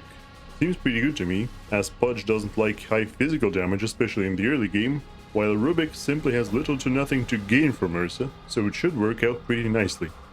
The assistant does say that Ursa should be pretty bad against Wraith King and Drow, but in my experience, those matchups depend entirely on who is ahead. And in my bracket, you can't exactly predict that with 100% accuracy. Speaking of which, the lane starts out pretty badly. The occasional hit and spell exchanges didn't go very well for us, and my support ogre also spent a significant amount of time doing single pulls that usually only make things worse. And to top it off, I kept failing spectacularly at last hitting. Even the odd kill on the Rubik ultimately didn't change the situation all that much. At a certain point, the enemy mid Lina tried to gank us, and while she did fail to score any kills, I decided it was a little bit too dangerous to stay any longer and retreated to the jungle. This of course meant that the Wraith King continued to free farm, which would allow him to reach his Radiance that much more quickly. However, at least he was now alone, and I was allowed to farm too, as he constantly kept pushing the lane towards me. Around the 13-minute mark, Lina came knocking once again, but I performed an absolutely epic block of her Laguna Blade with my Enrage, and with the help of our support Dawnbreaker and mid Spectre, yes I did just say that, we do manage to get a rather clean kill on her. Eventually my team did stop by in full force, and though the Wraith King did survive, his ultimate was popped, and he was forced to retreat as we finally got the tower kill, with my net worth slowly but surely catching up. With the acquisition of my Battle Fury, it became a lot easier for me to deal with the waves of skeletons Wraith King kept sending my way, so of course my Blink Dagger would arrive very soon as well. Around the 19-minute mark, my team forced a very strange fight around the enemy's secret shop, and though it looked bad initially, we realized pretty quickly that some enemy heroes weren't there, so I decided to join in. However, instead of engaging directly head-on, like most people at this bracket do, I decided to wrap around and first pounce on the isolated Rubik, whom I devoured before he could even react. And with him out of the picture so suddenly, the enemy Wraith King, ultless, and Drow Ranger, mateless, were quickly surrounded and destroyed, netting me a very nice triple kill. Around the 23-minute mark, I get a very nice solo kill on the Wraith King, where first, I go in and quickly pop his ultimate, with the help of some lucky bashes, and even though I timed my own ultimate pretty badly, I was still able to catch up to him and kill him a second time, disengaging rather gracefully. Ursa, funnily enough, is yet another extremely straightforward hero, where you mostly build the same items every game, with the biggest choice probably being between Black King Bar and Aghanim's Shard, where you must figure out what better helps you power through the enemy crowd control. This time the assistant showed Aghanim's Shard, and it does seem like it made more sense, as because of the Pudge, Wraith King's Radiance, as well as the Lina on the enemy team, you tend to take AoE damage pretty much constantly, which means you need to reduce it constantly, though it probably would have been even better if I went for the fastest centered around in Rage.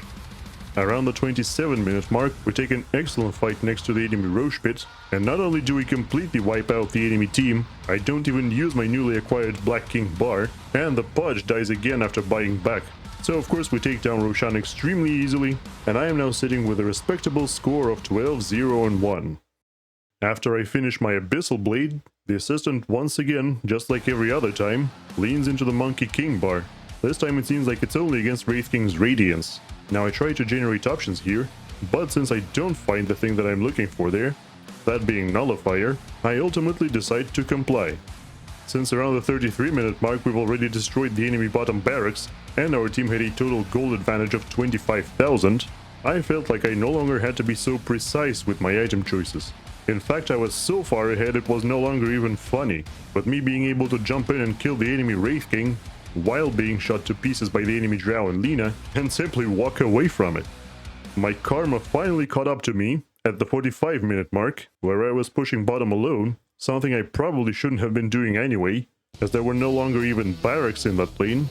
I got stunned by the Lina with completely perfect timing, which was then followed up by the Pudge Hook, and me getting torn to pieces, this time by the entire enemy team. Though my death did serve as a beacon for both the Dawnbreaker and Spectre ultimates, with the rest of the team following suit and cleaning up. I was feeling like the game was about to end, but unfortunately I couldn't buy back, so I just patiently waited and asked to capture the enemy team's outpost. That hasn't happened, however, as my friends were too busy having fun in the enemy base, so I simply picked up a haste rune lying around in the river and joined in the fun, including killing the enemy mid laner twice, before the game did in fact end. The Dawnbreaker was in fact so impressed with my performance that they immediately invited me after the game was over, but not only did I have to go at the time, part of this challenge is to solo queue, so I would have declined anyway. As I've already said many times in this video, the assistant's impact was quite dubious in this match because it was just so easy. However, I could concede that the early shard before the Black King Bar was pretty good, as it was much cheaper and has in fact stopped a lot of stuns and damage. RIP old Ursa Shard, you will be missed. In the 13th match I once again went back to Lifestealer. It was suggested against Zeus and Nyx Assassin, and that seems about right.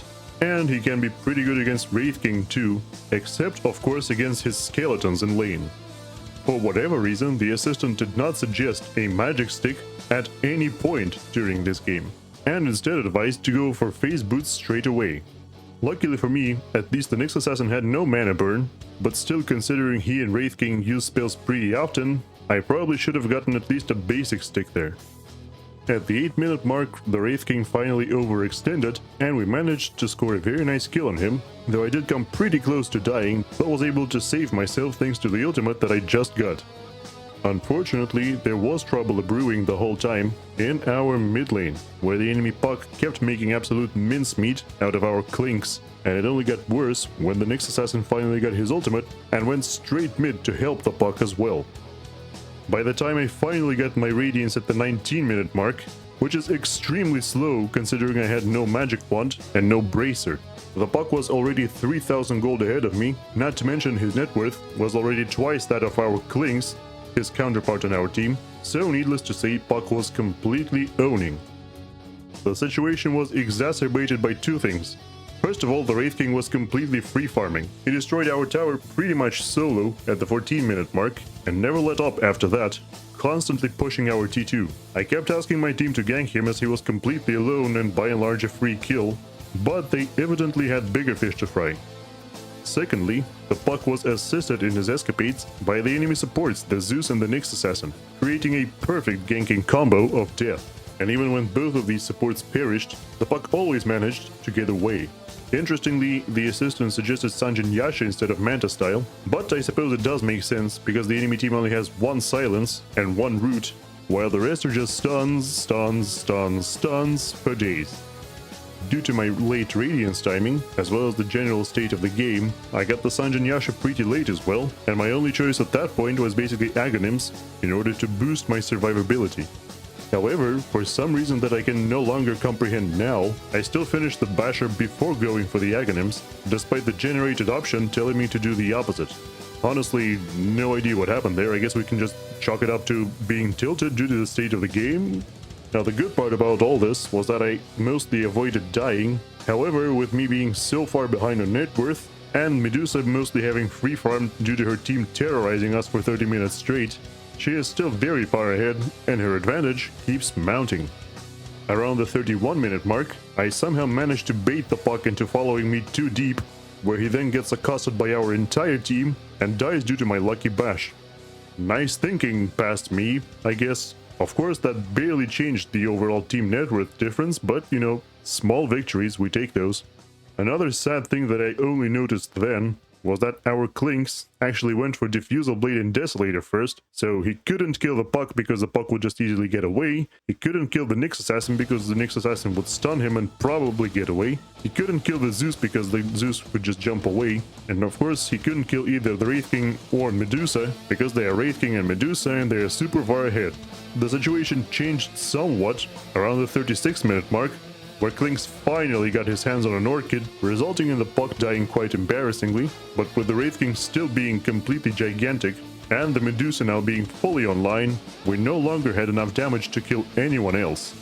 The final nail in the coffin came around the 39-minute mark, where my team for whatever reason decided to take an extremely stupid fight outside of our high ground, with both the Clinks and the Dawnbreaker dying, allowing the Medusa to simply walk in and destroy our base for free. Now at this point I did have about 2.5 items, and also my buyback ready, so I attempted to fight tooth and nail in order to protect the base, but due to extremely unfortunate silence timings, as I do not believe those were intentional, I didn't get to use my Infest once, rendering my Aghanims completely pointless. And Medusa was 10,000 gold ahead of me, so none of it mattered anyway. Conclusion with regards to the assistant is the same as many games before that. It did not matter because this time the team just fed way too hard. I mean, come on, look at this. 58 kills for the enemy team, only 4 of those are on me, and 2 of them at the very end of the game.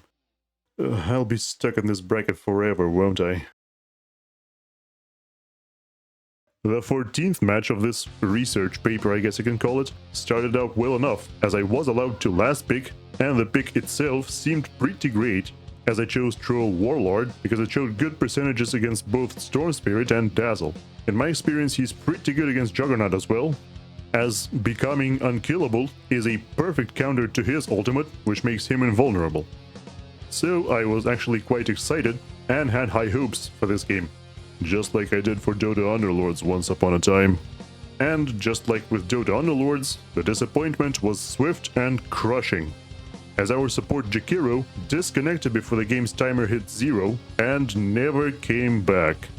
So of course, when his time to reconnect ran out, everybody else left as well. Which means this wasn't actually the 14th match, as by all accounts it didn't happen.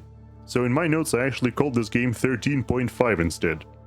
Let's see if I can try Troll Warlord again the very next game, and actually achieve something this time, shall we? Well, to begin with, the 14th match wasn't recorded live for some reason. I genuinely don't remember why, as it happened all the way back in November, and I'm now recording this particular clip in February. But at any rate, what this means for us is that it's going to be a little bit hard to assess what items exactly were suggested from the get-go and what was added after generating. The pick order likewise is a little bit hard to see. However, it sounds like I picked Troll Warlord after seeing Invoker and Timbersaw on the enemy team, which does sound great, as Troll is excellent at surviving burst damage. However, it seemed like once again at the beginning of the game, the assistant suggested to only put skill points into passives, which made it hard to pin down either the Invoker or the Timbersaw, both of whom I was facing in the top lane, as the Invoker just hits you from a relatively long range, while the Timbersaw just jumps around and avoids a whole bunch of damage. Of course, this being around 2k MMR, they occasionally overstepped, and we did get a couple kills anyway, although the Crystal Maiden has also perished at a certain point, which soured the situation a little bit, but you know, only a little bit. It seemed like overall, for the most part, the laning phase was going mostly in favor of our team, except for the situation in the mid lane, which was a little bit more complicated. Take this gank by our mid lane Ancient Apparition at the 9-minute mark, for example. He just slowly waddled in, used his abilities, completely missed his ult, we didn't kill anybody, and he just sort of left. Except he walked through the river, where he got easily caught and destroyed by the opposing Silencer and Invoker, with the Crystal Maiden trying to save him, and of course following suit. Also, my courier died twice during the laning stage, one of these times right before it transferred my cornucopia to me, and I remember absolutely hating life. I did show off the capabilities of Troll Warlord quite nicely though, as the Timbersaw went a little bit too aggressive on me, to which I responded by ulting and permanently rooting him in place, granting me a nice 345 gold solo kill bonus. 2 minutes later, I just about repeated the same trick, except this time on the enemy Silencer, who, I'd like to remind you, was the mid laner. Except he just randomly happened to have a shield rune in his bottle, resulting in him surviving with just 100 HP. Now, one change that did seem to happen from the last Troll game here was that I started leveling up Whirling Axes much earlier. I guess this time the assistant did suggest to prioritize them for whatever reason. Now, I did join a couple fights here and there and actually got some nice kills. But perhaps because of that, I wasn't farming too much and wasn't very far ahead of the enemy Phantom Assassin, only by 1,000 gold actually. But it seemed like overall she was doing even worse. On another note, I did go Manta style instead of Sanjin Yasha, which I assume to be a generated option, and it seems pretty good against Global Silence as well as Invoker, though the lack of HP might eventually become a problem. Now, our mid lane AA unfortunately had a directly opposite situation of me, as around the 20-minute mark, he had the third lowest net worth in the game. I imagine it might be because he went for the wrong items, as he straight up rushed Aghanim's with no cheap stats, no escape, and no utility either. Meanwhile, his counterpart, the Silencer, went for Witchblade and Pike first, and was actually beating me in the net worth department, at least for the time being. Around the 29-minute mark, we had an excellent fight on Roshan, as we basically caught them with their pants down and wiped all of them out save for the support Zeus.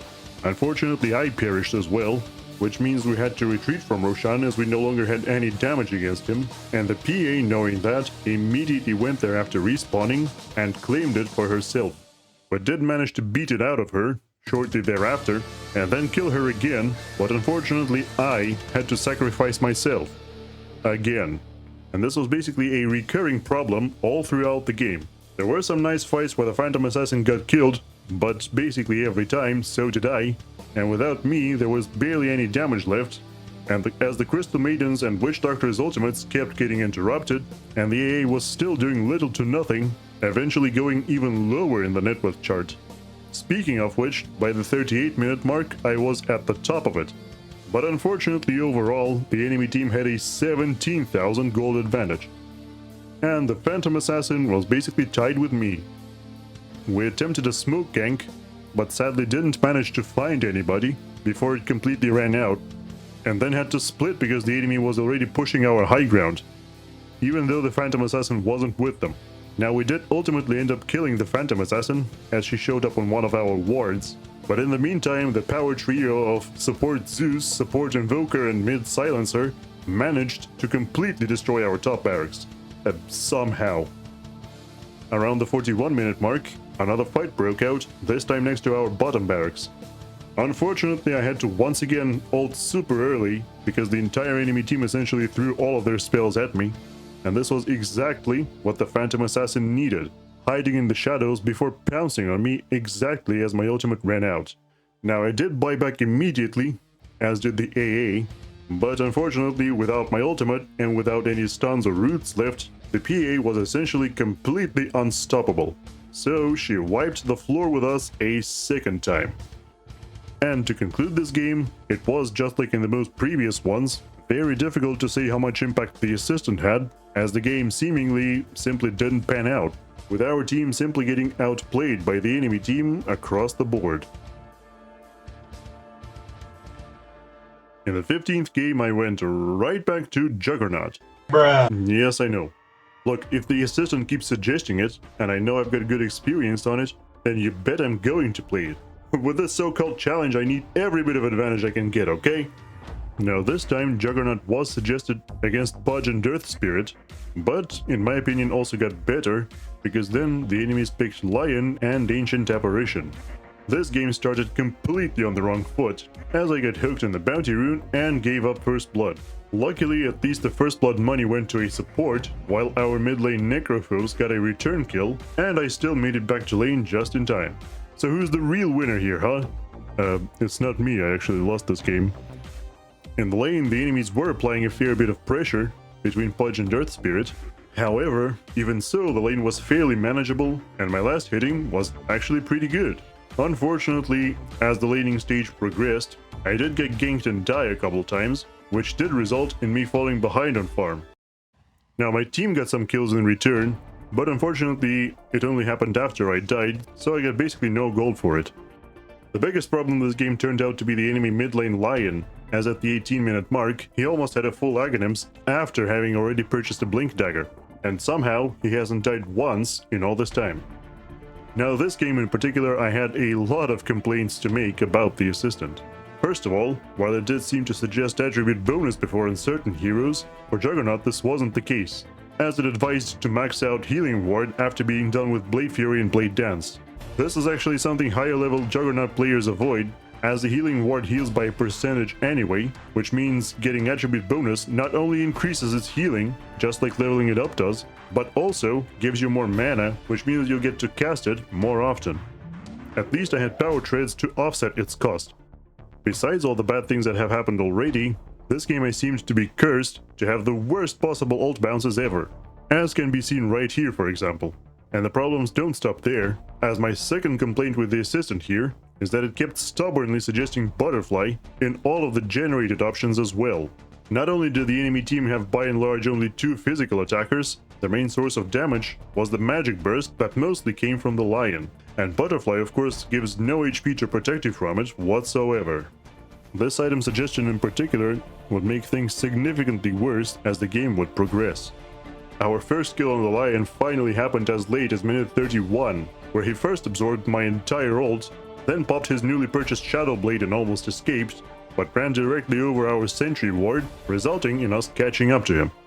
The stupidity of the Butterfly purchase can be clearly seen right here around the 35-minute mark, where I got instigated by the Lion without me or anybody on my team having a chance to do anything, just because he was so far ahead with all of his finger kills while I only had 1700 HP.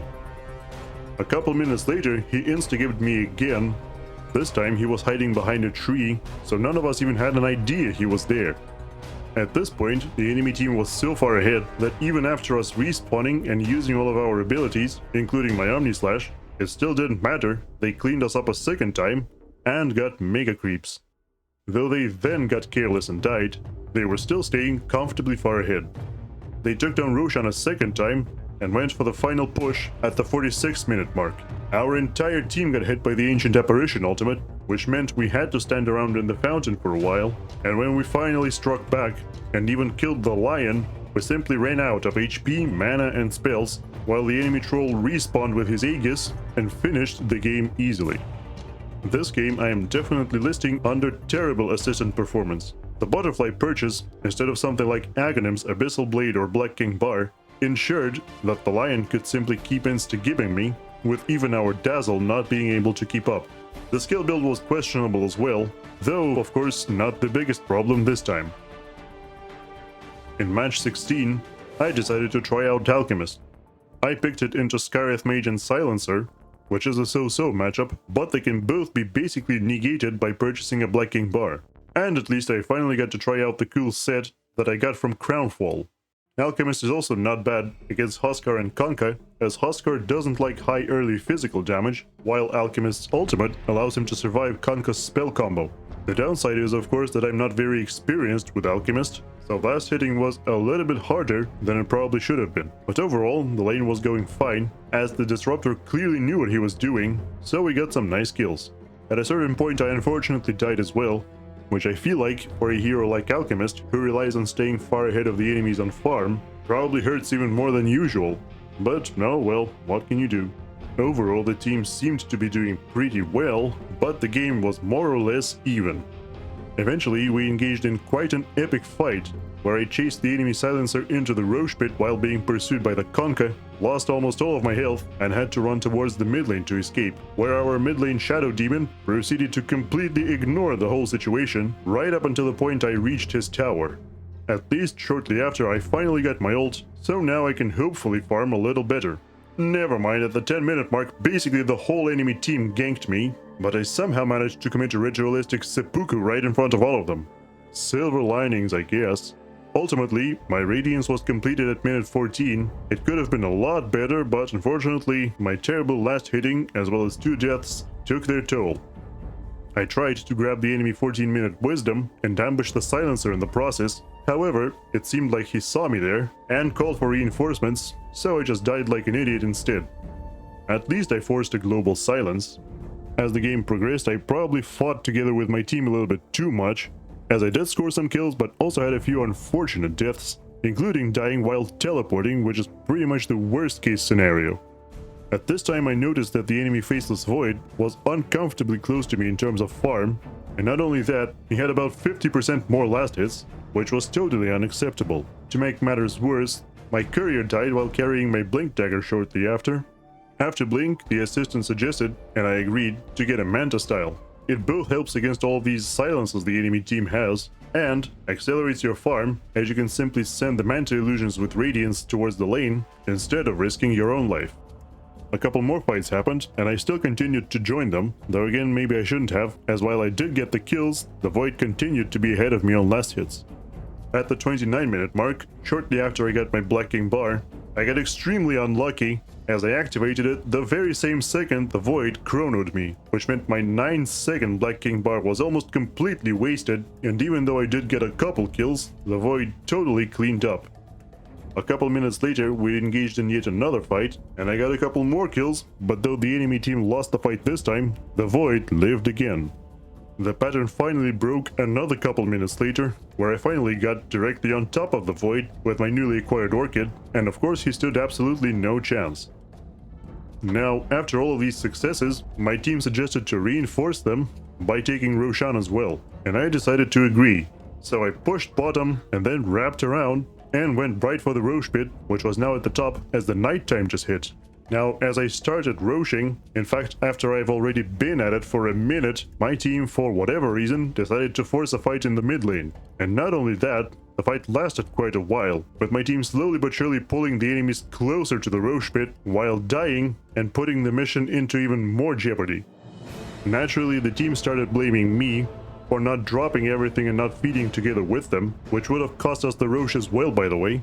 Now in turn, I did something really stupid here that you, watching this video, should never try to do. That is, start explaining to your team just why exactly they're being idiots. And as my microphone was off at the time, I was confined to typing, and while I was typing and basically out of the game, they forced yet another fight, once again away from me with predictable results. At least I arrived there, didn't die, and once again got a couple kills, but that was the final straw where I muted them all, except for the Disruptor. However, immediately after I left, they forced a fight in the exact same spot again, and while all of my things were off cooldown this time, the long teleportation time meant I wasn't gonna get there in time anyhow. So I just kind of resigned myself to the fact that my team wants to lose. But of course that didn't mean I was gonna give up. Unfortunately, it seemed like at this point the outcome of the game wasn't up to me, as our Lina once again got picked off in the middle of nowhere.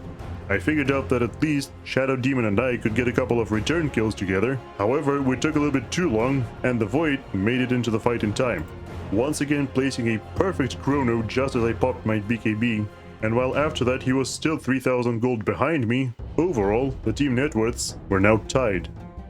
Around the 45-minute mark, I found a very convenient invisibility rune, while we spotted Void pushing top alone, so naturally we converged on him, but unfortunately my team couldn't catch up in time, and while he ultimately did die, I immediately followed suit, and it seemed like without me, our team no longer had enough damage to stop both Konka and Huskar simultaneously.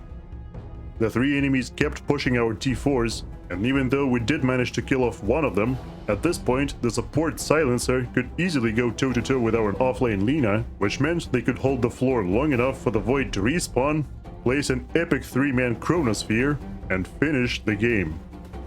Now this game I did have the most damage dealt on my team, which was actually rare for these matches, so clearly I was doing something right. However, ultimately it didn't end up mattering, because Dota is a game where if your team wants to lose, you will, no matter what you do. I guess that applies to most games, but it stings especially when your matches last 50 minutes, like in Dota, or even longer.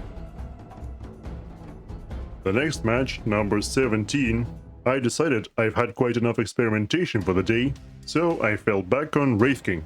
The assistant suggested him against Abaddon and Hoodwink, however at the time, Hoodwink had one of the lowest win rates among all heroes, while Wraith King, again, had one of the highest, so these percentages aren't very indicative of anything. Apparently Wraith King also had a pretty good win rate against Slardar and Tinker, not entirely sure why. I was especially not sure why during the laning phase, whereby we were losing quite badly, because Hoodwink and Slardar had a lot of disable and burst damage between them. Eventually our Storm Spirit tried to help us out with a gank, but he somehow got hit with a bushwhack and ended up accomplishing nothing. Eventually my support Ogre simply left me, and I predictably died, even though both the Storm and the Ogre did come in, but too little too late. Of course, from that point on, the farming was basically impossible. At least at the 10-minute mark, I finally got a kill on the Hoodwink, but I was already super behind on net worth, and the kill didn't help matters all that much. By the 13-minute mark, the enemy Tinker was already over 2000 gold and 3 levels ahead of our Storm Spirit. At minute 16, the enemy carry Juggernaut came to hang out in my lane as well, which immediately provoked a TP from the Legion commander, who somehow managed to duel him even without a blink dagger. Of course, this resulted in basically the entire enemy team immediately retaliating by ganking me in the nearby jungle, and of course nobody TP'd in to help, except the Ogre, who of course arrived too late. By the 18-minute mark, the Slaughter was already on a beyond godlike streak, though thankfully he immediately lost it, though it didn't help matters much, as I got 0 gold from the kill, and the majority of the gold went to the support Snapfire. The enemy team continued to pressure our jungle, killing me once again, this time even deeper, and our Storm continued to be mostly useless, while his counterpart the Tinker was completely snowballing out of control, accompanied in his adventures by the gigafat Slardar. I finally got my Radiance at minute 20, shamefully late, but considering the overall game situation, quite understandable. Shortly after, we do get a bit of a lucky break, as we manage to kill both the Tinker and the Slardar, however I die again, so the overall situation barely changes. As you can clearly see around the 25-minute mark, where the Slardar kills me in 4 hits. Now luckily my ult was already up again, so I did respawn, but ultimately got sent to the tavern, together with the Slardar, the Storm and the Abaddon. Realizing that they couldn't quite breach our high ground just yet, the enemy team made the smart play and went for Roche first.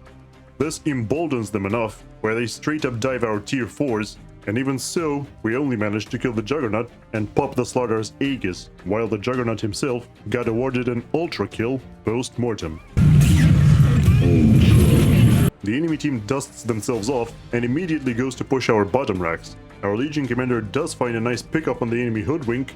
However, as the enemy team is so far ahead, she has to trade her own life for it, while in the meantime the Slardar insta-gives our Ogre, and now left 3v4 and super behind on gold, we get completely and utterly steamrolled. And of course, such a steamroll also means that once again no impact, positive or negative, could be detected from the assistant, as there is no item or skill build in this game that could possibly counteract all of this nonsense. Since Wraith King didn't work, it was time to go right back to experimenting. So in the 18th game I suddenly picked Medusa. Now I did pick her in the second round, which might have been too early, but you know, experiments got experimenting. What? And I didn't run into an anti-mage or a lion on the enemy team. The assistant also said Medusa should be pretty good against Ogre Magi and Keeper of the Light, I guess because she can dispel most of their abilities with Manta? Now in this match I decided to do something I haven't done in quite a while, and that was to use my last remaining double down token to double the rank gain or loss in this match. I mean, thus far it's already been a 5-loss streak, I should be out of it by now, right? The assistant suggested a starting item build of a magic stick and 5 branches, which I've never seen before, so I was mildly intrigued. As the laning phase started, the game got even more intriguing. The enemy team had an offlane Ogre and a carry Abaddon. Though my last hitting was once again not that good, because Medusa actually starts rather low on damage, I did get a couple nice kills, but unfortunately so did Abaddon. And considering he comes online much earlier than Medusa, it's probably a really bad idea to let him snowball so early. Luckily, the enemy Kotl constantly pushed the lane, so I could spam my Mystic Snake somewhat at leisure, even without causing the lane to be pushed in the opposite direction. As the laning phase drew to a close, I get ganked multiple times by the enemy team, however I managed to survive each time, and some enemy heroes managed to die in the process, so overall I was pretty happy. I mean, it could have been a lot worse after all. What worried me a little bit was that the Abaddon was a higher level than I was, but at that point he had multiple deaths under his belt, while I still had 0. So even though the enemy team kept chasing me away from the farm, I still got my Manta around the 18-minute mark, while maintaining my 0 death policy. At the 20-minute mark I definitely had more last hits than the Abaddon did, but he somehow had a higher net worth. I'm guessing he just killed more lane creeps while I got more jungle creeps or something like that. At the 23-minute mark, I saw a teamfight happening in the mid lane, with the enemy team taking a couple casualties, so of course I took this opportunity to push top. However, this caused the entire enemy team to immediately run towards me, tripping over themselves, including those that had just respawned.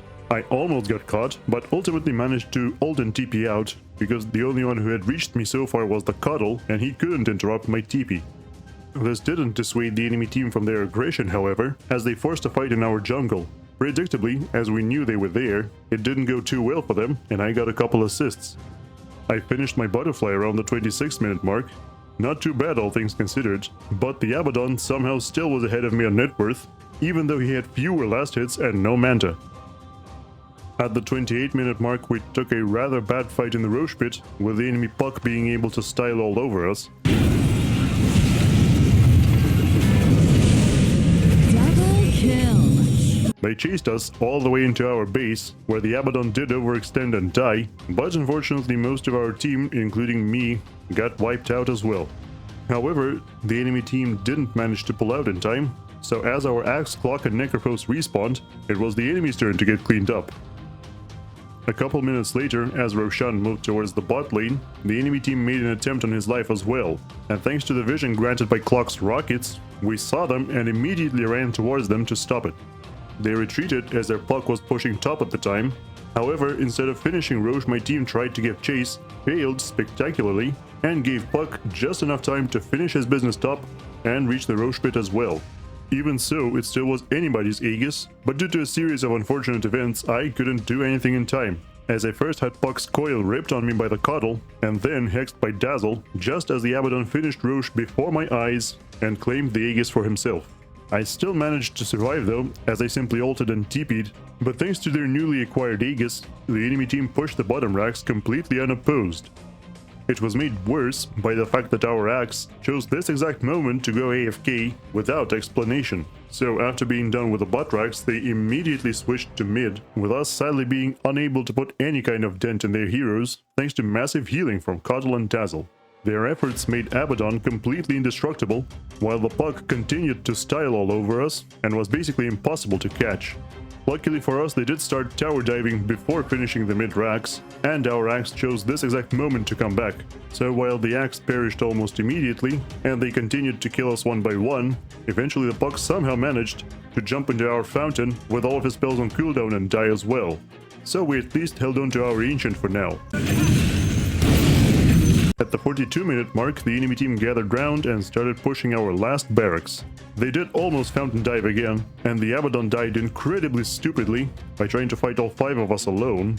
However, the Puck then proved to be the star of the show once again, as he jumped on top of our Ancient and finished it, while our Axe was busy fighting creeps about 2 feet away.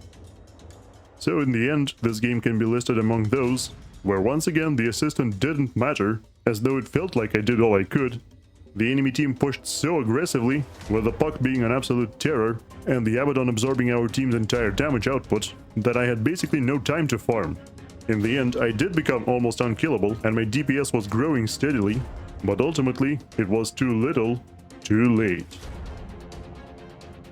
In the 19th game, I tried going right back to Wraith King, but unfortunately it had been picked by the enemy team as well, so I decided to give Medusa another go. However, as my pick once again occurred in the second round, the enemy team had an ample opportunity for a counter pick and took it, rolling out Anti-Mage in the last round. So we were basically boned from the start. This time around I decided to pick the attack damage facet, as I imagined it would help with blast hitting in lane, as well as harassing the opposition. Speaking of the opposition, I went to the lane against a Bristleback, which is always great, because by spamming his quills, even if he actually hits me with them, he essentially gives me more health than the health I'm losing from getting hit. As a matter of fact, we got a couple nice kills on him, because it looked like our support disruptor was a total professional. At a certain point, the Bristleback actually decided to rage dive the tower, and as a result, died with his TP still on cooldown. So all in all, one could say things were going suspiciously well. That was until I looked at other lanes and realized our mid lane was all but lost, and our top lane wasn't doing much better. Most notably including the fact that the Anti-Mage got his Battle Fury before minute 12. Translation: we are in a world of trouble. At the 13-minute mark, the AM actually managed to die, and with me still having 0 deaths, it felt like we still had a chance, even though after that death he was still 1000 gold ahead of me. Now this game, the assistant actually suggested a bit of a different build, as it advised me to skip Stone Gaze at level 6, which in general is a common strat if you expect to AFK farm for quite a while. You're not gonna use that ult on creeps after all. And, even if you do have your ult, it isn't always enough to save you, as I demonstrate this game by getting ganked by the entire enemy team around the 16-minute mark, and dying with no chance to escape. Another fight occurs at the bottom lane a couple minutes later, but this time, I managed to not run into the Anti-Mage, and survive. Moreover, as I retreated back to the base to heal, AM overstayed his welcome and got himself killed. The game was mostly uneventful until the 27-minute mark, where it was my turn to overstay my welcome, as I took too long retreating after the Anti-Mage killed the Disruptor right next to me and forced his ultimate, which meant the Anti-Mage caught me as well. This was especially bad because I just got my Butterfly, so if the AM can already so easily punch even through that, I am not entirely sure what else I can do. Well, maybe the Hurricane Pike could save me if I used it fast enough, so I very much appreciated that suggestion from the assistant. The problem, of course, was buying it while it still mattered, because at the 30-minute mark, the AM was already leading me by 3000 gold and 4 levels. But of course, as we've already found out, he wasn't without fault.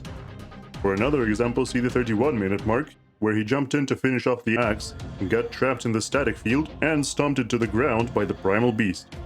Unfortunately, since the fight took place right next to our base, we couldn't really do anything off the back of it, be it Roshan, Tormentor, or a simple lane push. However, it did allow me to catch up somewhat, and by the 35-minute mark, he was only leading me by 2000 gold and 2 levels. Shortly thereafter, we took a fight next to the Roche pit. We killed 3 of them, however, we used all of our ultimates and lost Axe and Disruptor, while the anti-mage was still alive, so we decided to settle on an orderly retreat. The anti-mage did eventually get caught by the primal beast, and we attempted Roche again, but it was quite disorderly, and ultimately the anti-mage managed to jump back in and get a couple kills. At least this time he thankfully didn't catch me. And even though the enemy team now had an Aegis, we somehow managed to defend our T2 against it, with me even surviving a full Techies combo to the face and the primal beast ulting twice.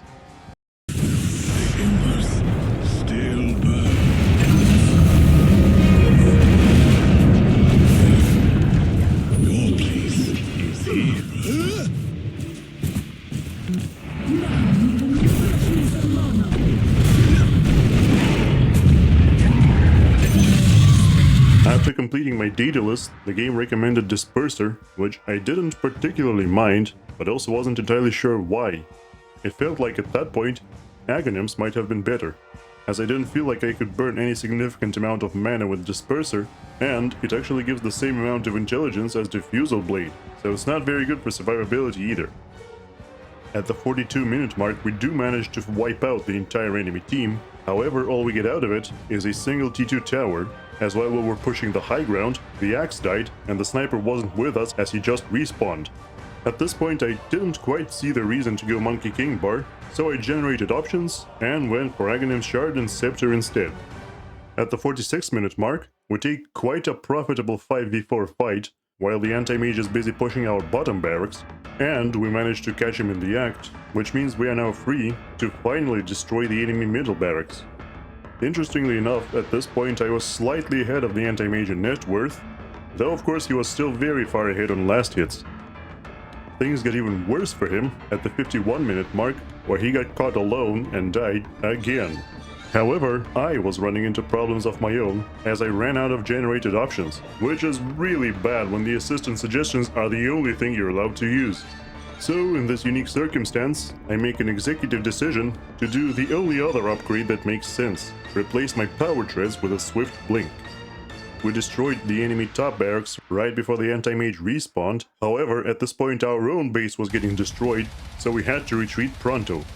Soon, AM got picked up again, this time in his own base, which allowed us to get a free Roche. Surely this would allow us to finally finish this game, right?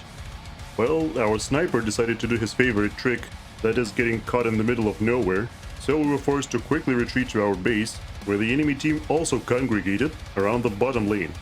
We engaged, feeling quite confident, but the opponents expertly kited us, which resulted in bad positioning and deaths of both Axe and Disruptor, which allowed the anti-mage to easily jump in and out of the fight at leisure, so he had no problem whatsoever killing me twice.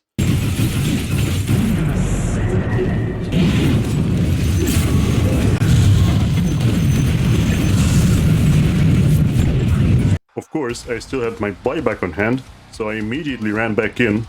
We almost killed both the Ember and the anti-mage.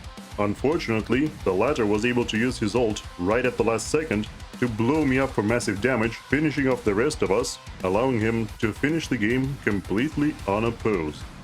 Now this time I can say that the assistant mattered somewhat. However, it made both good and very strange choices. For example, the pike was an excellent idea, as that's an item you don't always buy on Medusa, but can be utilized to great results, but for whatever reason it eventually completely ran out of options, even though there were technically still plenty available. In addition to my swift blink, I also could have gotten a moon shard, or a rapier, or boots of travel, and none of that was listed in any category. In the 20th game, I once again went back to almost the beginning, meaning to Spectre. I picked her into Lion and Crystal Maiden, which both sound like easy snacks when one has a fast orchid. Also, according to the assistant, Spectre was pretty good against Bristleback and Phantom Assassin, but that might just have been because they had a relatively low win rate at the time. The assistant suggested a magic stick in the starting build, which is a great idea when you're expecting to face a bristleback in lane. Speaking of the lane though, my last hitting was once again quite terrible. Not only does Spectre start with relatively bad attack damage, in 7.39 she was still universal, which meant even items like Belt of Strength didn't help out a whole lot. To add to this, the Phantom Assassin got First Blood, so I was getting quite nervous, as I assumed he would already have quite a sizable advantage. However, my support Witch Doctor and I did our best to mitigate the situation by getting some nice kills on the Bristleback and Crystal Maiden, while the mid lane Death Prophet also made mincemeat out of the enemy puck, and the Phantom Assassin died a couple times anyway. I'd like to point out that in this game, unlike in the Spectre game you've seen before, Orchid actually made much more sense because we had a Necrophos who would most likely go Radiance already, which means I probably shouldn't. Eventually the game started going incredibly well, as I got so many kills and assists that despite my terrible last hitting, I was still keeping up my net worth with the assistant's expectations. What a crazy world we live in. Even the enemy Lion ganking me didn't help, as it only resulted in the Witch Doctor dying and then the rest of my team showing up to clean house. This fight also allowed me to finish my Orchid, which I quickly put to good use by solo killing the puck as he was still building his Wishblade and was thus completely helpless when silenced. At the 16-minute mark, I dodged yet another attempt on my life at the bottom lane, in the meantime shadow stepping towards top to kill the enemy Phantom Assassin. It wasn't a very clean kill, and he almost got away, but because he rushed Desolator, he really didn't stand much of a chance.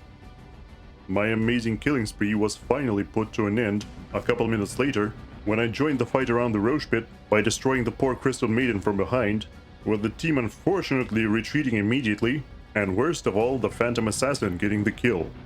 However, both the PA and the Bristle immediately got caught and destroyed again, as the Big Mommy Death Prophet showed up to assert dominance. And I respawned just in time to catch the puck slipping once again.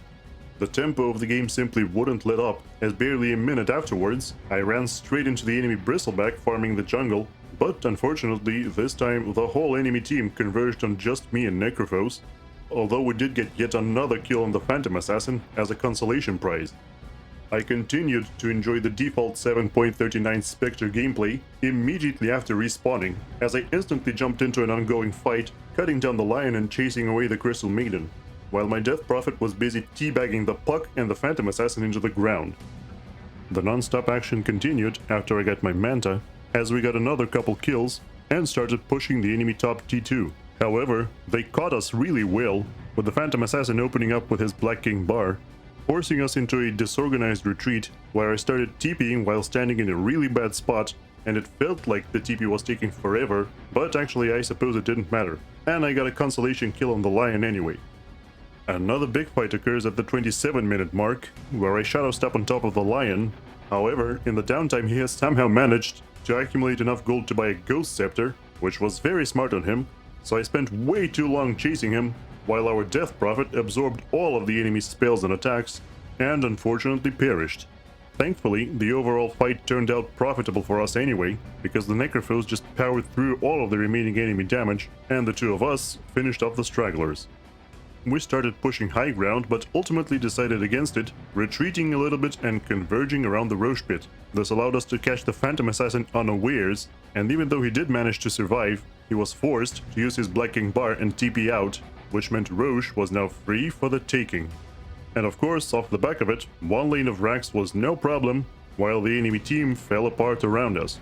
In fact, by this point we were so far ahead that I was able to run out of HP, teleport back to base, shadow step back in with my newly purchased Nullifier, and help clean up the enemy heroes one more time. The game wasn't quite over yet, as our main source of tower damage, also our main tank, didn't quite survive the ordeal, so we did the smart thing and simply chilled out. I was quite happy about the assistant suggesting Aghanim Scepter, as it allowed for easy spotting of enemy supports before the fight began, and they needed to be eliminated as soon as possible.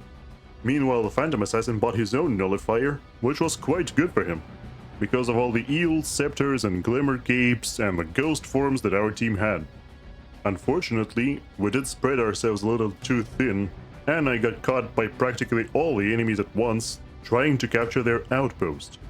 I was able to redeem myself a little bit at the 42-minute mark, as I first helped kill the puck with my Shadow Step and Bloodthorn, before returning to the mid lane and forcing the Phantom Assassin to use his Satanic. I retreated, as my items and my globals were still on cooldown. However, he was forced to TP back to base as our team was pushing bottom, and now without his Satanic, he too was an easy kill. This allowed us to not only destroy the bottom barracks, but also both of the T4 towers. However, by that point the Phantom Assassin respawned, while the Bristleback and the Lion butt back, and with all their powers combined, they completely annihilated us. Well, except me, I managed to run away just in time. Of course, I alone couldn't stop the Dire team as they went for Roshan. However, for whatever reason they decided to give it to the Bristleback instead of the Phantom Assassin or the Puck. I seriously failed to comprehend why. To make matters worse for themselves, they completely split up, with both the Lion and the Bristleback getting caught near our mid T2 tower, while the Phantom Assassin was pushing top. And of course now, even with the return kill, there was no way they'd be able to defend the last set of barracks 3v5, so the next death of the PA transitioned directly into the destruction of the enemy Ancient. Overall, even before we factor in the assistant, the match was super amazing and enjoyable, showcasing the full power of the 7.39 Spectre, even with a couple of dumb mistakes I've made. But when you add the assistant to the mix, its insistence on me building Orchid actually helped out this time, as we already had a Radiance on the team, but, as I've described in the last Spectre match, I suspect the Orchid only worked so well because of how far ahead I got in the beginning. And with that, my endeavor of playing 20 games while obeying every whim of the Dota Plus assistant was effectively over. However, because so many of the losses felt completely unfair and the impact of the assistant on the game thus impossible to judge, I made an executive decision to queue up one last time. At that point, any decent match, where my decisions could influence the outcome of the game, would be an improvement of the situation, even if it ended up being a loss as well. This time I chose Spectre, because supposedly she is really good against Sniper, which I can also confirm from my personal experience. Also, as we've seen in the last game, pretty good against Lion, but really bad against Tidehunter, which became more of a problem when we realized the Tide was going to be playing carry. Not only that, but I would have rather preferred to face him in lane instead of a duo of Vengeful Spirit and Sniper. My support Ogre had learning curve, which meant that in the first couple of minutes I was going to get hit even more than usual. The Ogre also seemed to think that pulling was for cowards, and for quite a while just refused to do it. I opted for an Urn of Shadows first, and started helping the team as soon as I got it. For example, at the 10-minute mark I participated in 3 kills, 2 of them in my own lane no less, be it that I only got 1 of them. A couple minutes later, I miraculously, aka due to my lead hacker mad skills, managed to survive a tower dive by the enemy Vengeful Spirit while looking at another lane, trying to figure out if I wanted to go in or not. Thanks to these kills and assists, I was surprisingly not very far behind on net worth, even though my last hits were once again nothing to write home about. The Tidehunter, despite having 3 deaths, was somehow still ahead in net worth and got a Battle Fury at about 1630. Now he did switch to my lane and managed to quickly destroy the tower, but stayed there farming alone, which I immediately called, expecting my entire team to converge on the enemy carry. Unfortunately, the only one who joined me was Venomancer, and it clearly wasn't enough, as he simply killed us both. As a result of all these escapades, combined with a really hard time in lane, I only got my Radiance at minute 20. Not a very good sign when the enemy carry is so far ahead, but who knows, it's Tidehunter, so we may still have a chance in the late game. My teammates certainly didn't help matters by still attempting to kill Tide with just 2 heroes and only feeding him instead. We finally started getting a couple decent pickoffs around the 23-minute mark, but by that time the enemy Venge already had her Aghanim's, and our Queen of Pain managed to subvert our expectations by spending her ultimate on the Lonely Vengeance illusion. Luckily, the Tidehunter paid no attention to the matter and continued hitting our T2 tower at the top lane, which allowed us to finally get a kill on him using our entire team's damage output. Of course, 1 death isn't enough to stop such a giant, especially considering how fast he can farm with his Battle Fury, so by the 27-minute mark, both the Tide and the Necrophos were 4,000 gold each ahead of me. Our team took another bad fight around minute 28, and I guess in this case stupidity was infectious, because I clearly should have left immediately, but instead hung out nearby expecting a lucky kill or two, overstayed my welcome and got caught as well. After a couple more minutes of uneventful farming, we took another bad fight at the same spot, where I did get a kill and an assist, but ultimately once again stayed too long and got sent to the tavern as well. Must have had a real feeling of deja vu while playing. Shortly after respawning, I made a decision to sell my urn in order to finish the orchid. Desperate times call for desperate measures, you see, and while the orchid might not have been the best pick here, considering Tide and Venge were basically immune to it, while Necrophos already had a Lotus Orb, the Lion and the Sniper still should have been mostly free kills. The enemy team quickly realized that even despite the Tide Hunter being so far ahead, they still couldn't reach our high ground, so they took a step back and gave Roshan a good old knock on the door. They finally started pushing again around the 36-minute mark, whereby I did the best I could, jumping on top of the Sniper in the backline, and I almost killed him before he got swapped the last second, after which the Tide proceeded to delete me in 3 hits. My team did attempt to follow up, but we were a little bit out of sync, and ultimately only managed to pick off the Venge and the Sniper while losing the other 2 of our core heroes. A couple minutes later, I noticed my team converging on the lonely enemy Sniper near the outpost. However, while looking at him, I failed to notice me getting jumped by the rest of the enemy team, which means I had an even lower chance of survival than he did. Still somehow managed to get the kill on him after dying, so overall, that was pretty funny. Shortly thereafter, the enemy team started pushing the top lane, and as at this point it seemed like an unstoppable steamroll, I didn't even see the reason to buy back, simply waiting for my normal respawn time, at which point the game was already effectively over. The most frustrating part, however, was certain teammates of mine blaming me for building the wrong items from the beginning, when all things considered, my Radiance was clearly our only chance of ever making a comeback. And once again, despite my best intentions, I can clearly say that in this match the assistant did not matter, as the Tide Hunter and the Necrophos simply snowballed out of control, and there is no item in the game that could have possibly solved this problem. In summary, this makes a grand total of 7 wins, 14 losses, exactly twice as many, and 1 game that didn't count at all. Most impressive indeed. Across all of these, while I can confidently say the hero pick suggestions were always good, the item, skill, and neutral suggestions are a bit of a different story.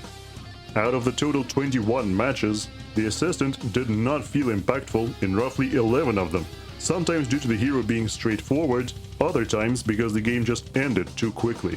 When it did matter, I count 6 games where I could mostly honestly say that the impact was positive, and in 4 of them, negative, as on occasion, the suggestions were straight up game losing, like in that Juggernaut game, where I kept getting insta-gibbed because it told me to go Butterfly while already behind, against a mid-Lion with over 20 finger stacks, and even generating options couldn't fix the problem.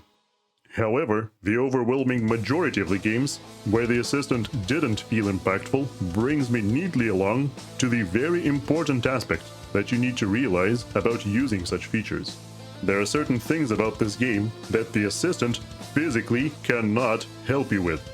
Laning patterns, including last hits and creep re-aggroing, optimal farming patterns as the game progresses, when and where to be on the map, how to act in teamfights, when to try ending the game and when to pull back, as well as some others. All of these micro and macro skills that are necessary to win in Dota can only come from personal experience and word of mouth. Or text of finger? What is it called when you see it in text form on the internet?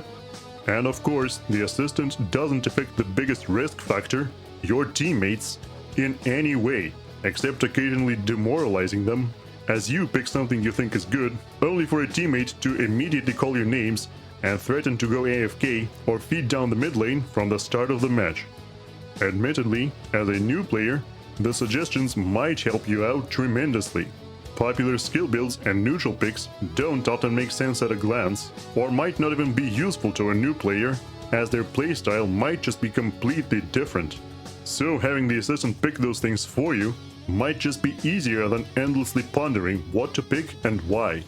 Another objectively 100% useful thing that the suggestions always provide is simply reminding you that certain items exist. This pertains to new players especially, as there are so many items in Dota, and that amount only increases as the years go by, that a reminder is often desperately needed. Even I often sit there for minutes on end, while frantically scrambling to catch up on last hits, trying to figure out what item to buy next, only to realize, after the game is already over, oh, I could have just bought that, ooh, too bad I forgot it existed. Eventually, as you become more experienced in the game, or get coached by people who mostly know what they're doing, you will find yourself less and less dependent on the assistant. But at the beginning, it could be great value. The best way to use assistant suggestions is thus just that, as suggestions. You can look at them, try to reason why or why not to follow them, and ultimately make your own informed choice on the matter. Though I don't get quite as much mileage out of it, and I'm sure higher level players will get even less, so I think we can make a small compromise here. For new players, I'll stick this, the sole exception for this video, all the way up to Game Changer. And for seasoned folks like me, and high-skilled players unlike me, it would go into so-so at most.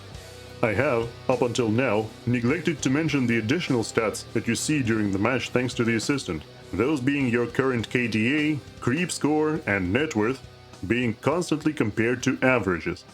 That is because, in my experience at least, this feature in particular doesn't mean all that much.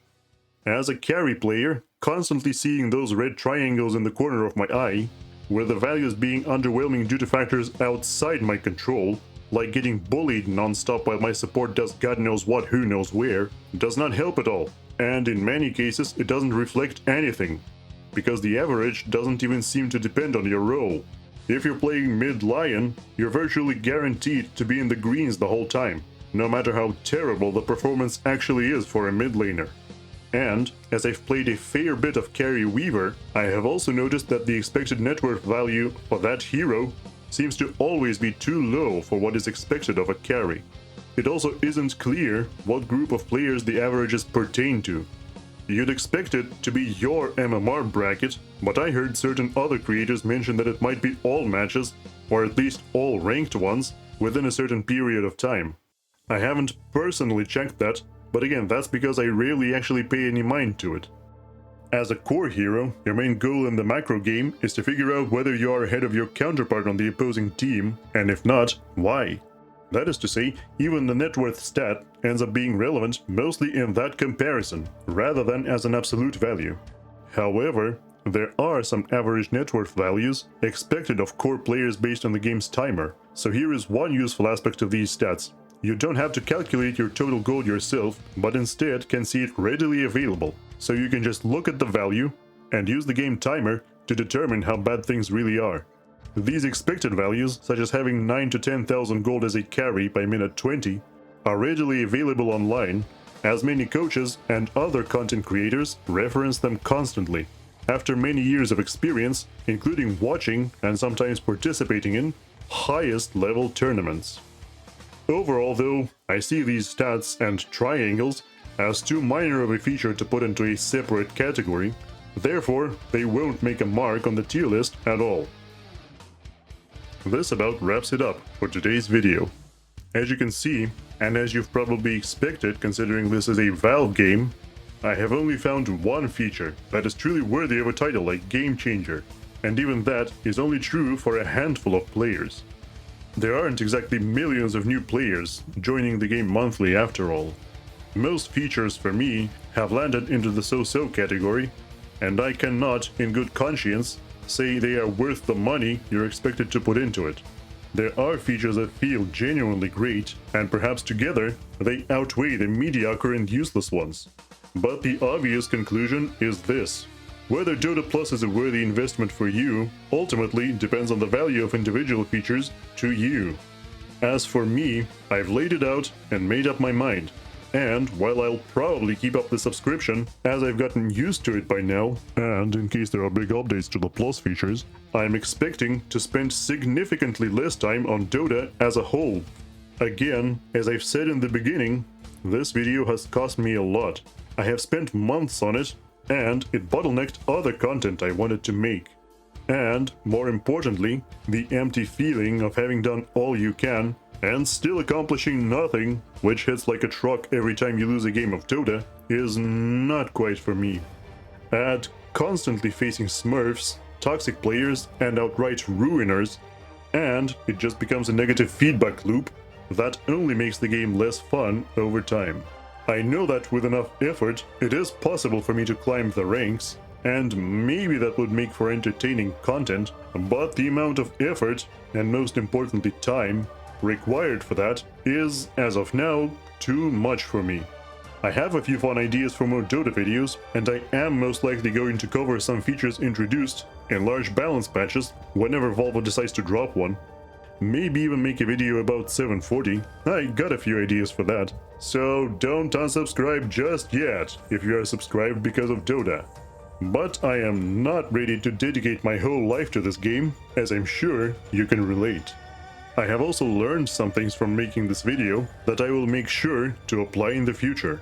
And most importantly, that whenever I record footage of individual matches or missions or whatever it may be for this kind of review video, I will summarize each instance immediately after it's done, in writing, or at least within the next 3 days. I waited a fair bit this time before starting to summarize those 21 games, and it was really difficult to remember not just what was happening and why, but just as importantly, what I was thinking and how my performance and mindset were changing.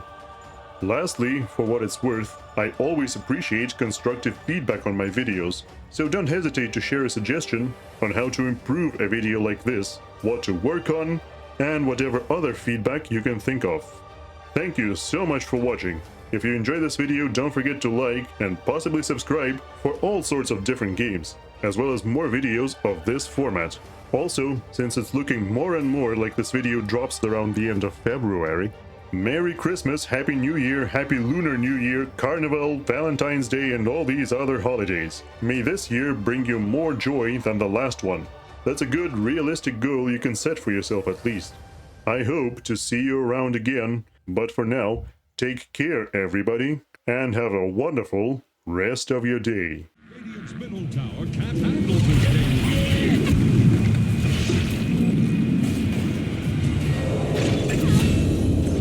A vicious double slang. Ooh, triple kill. Really though, I don't impress easily, but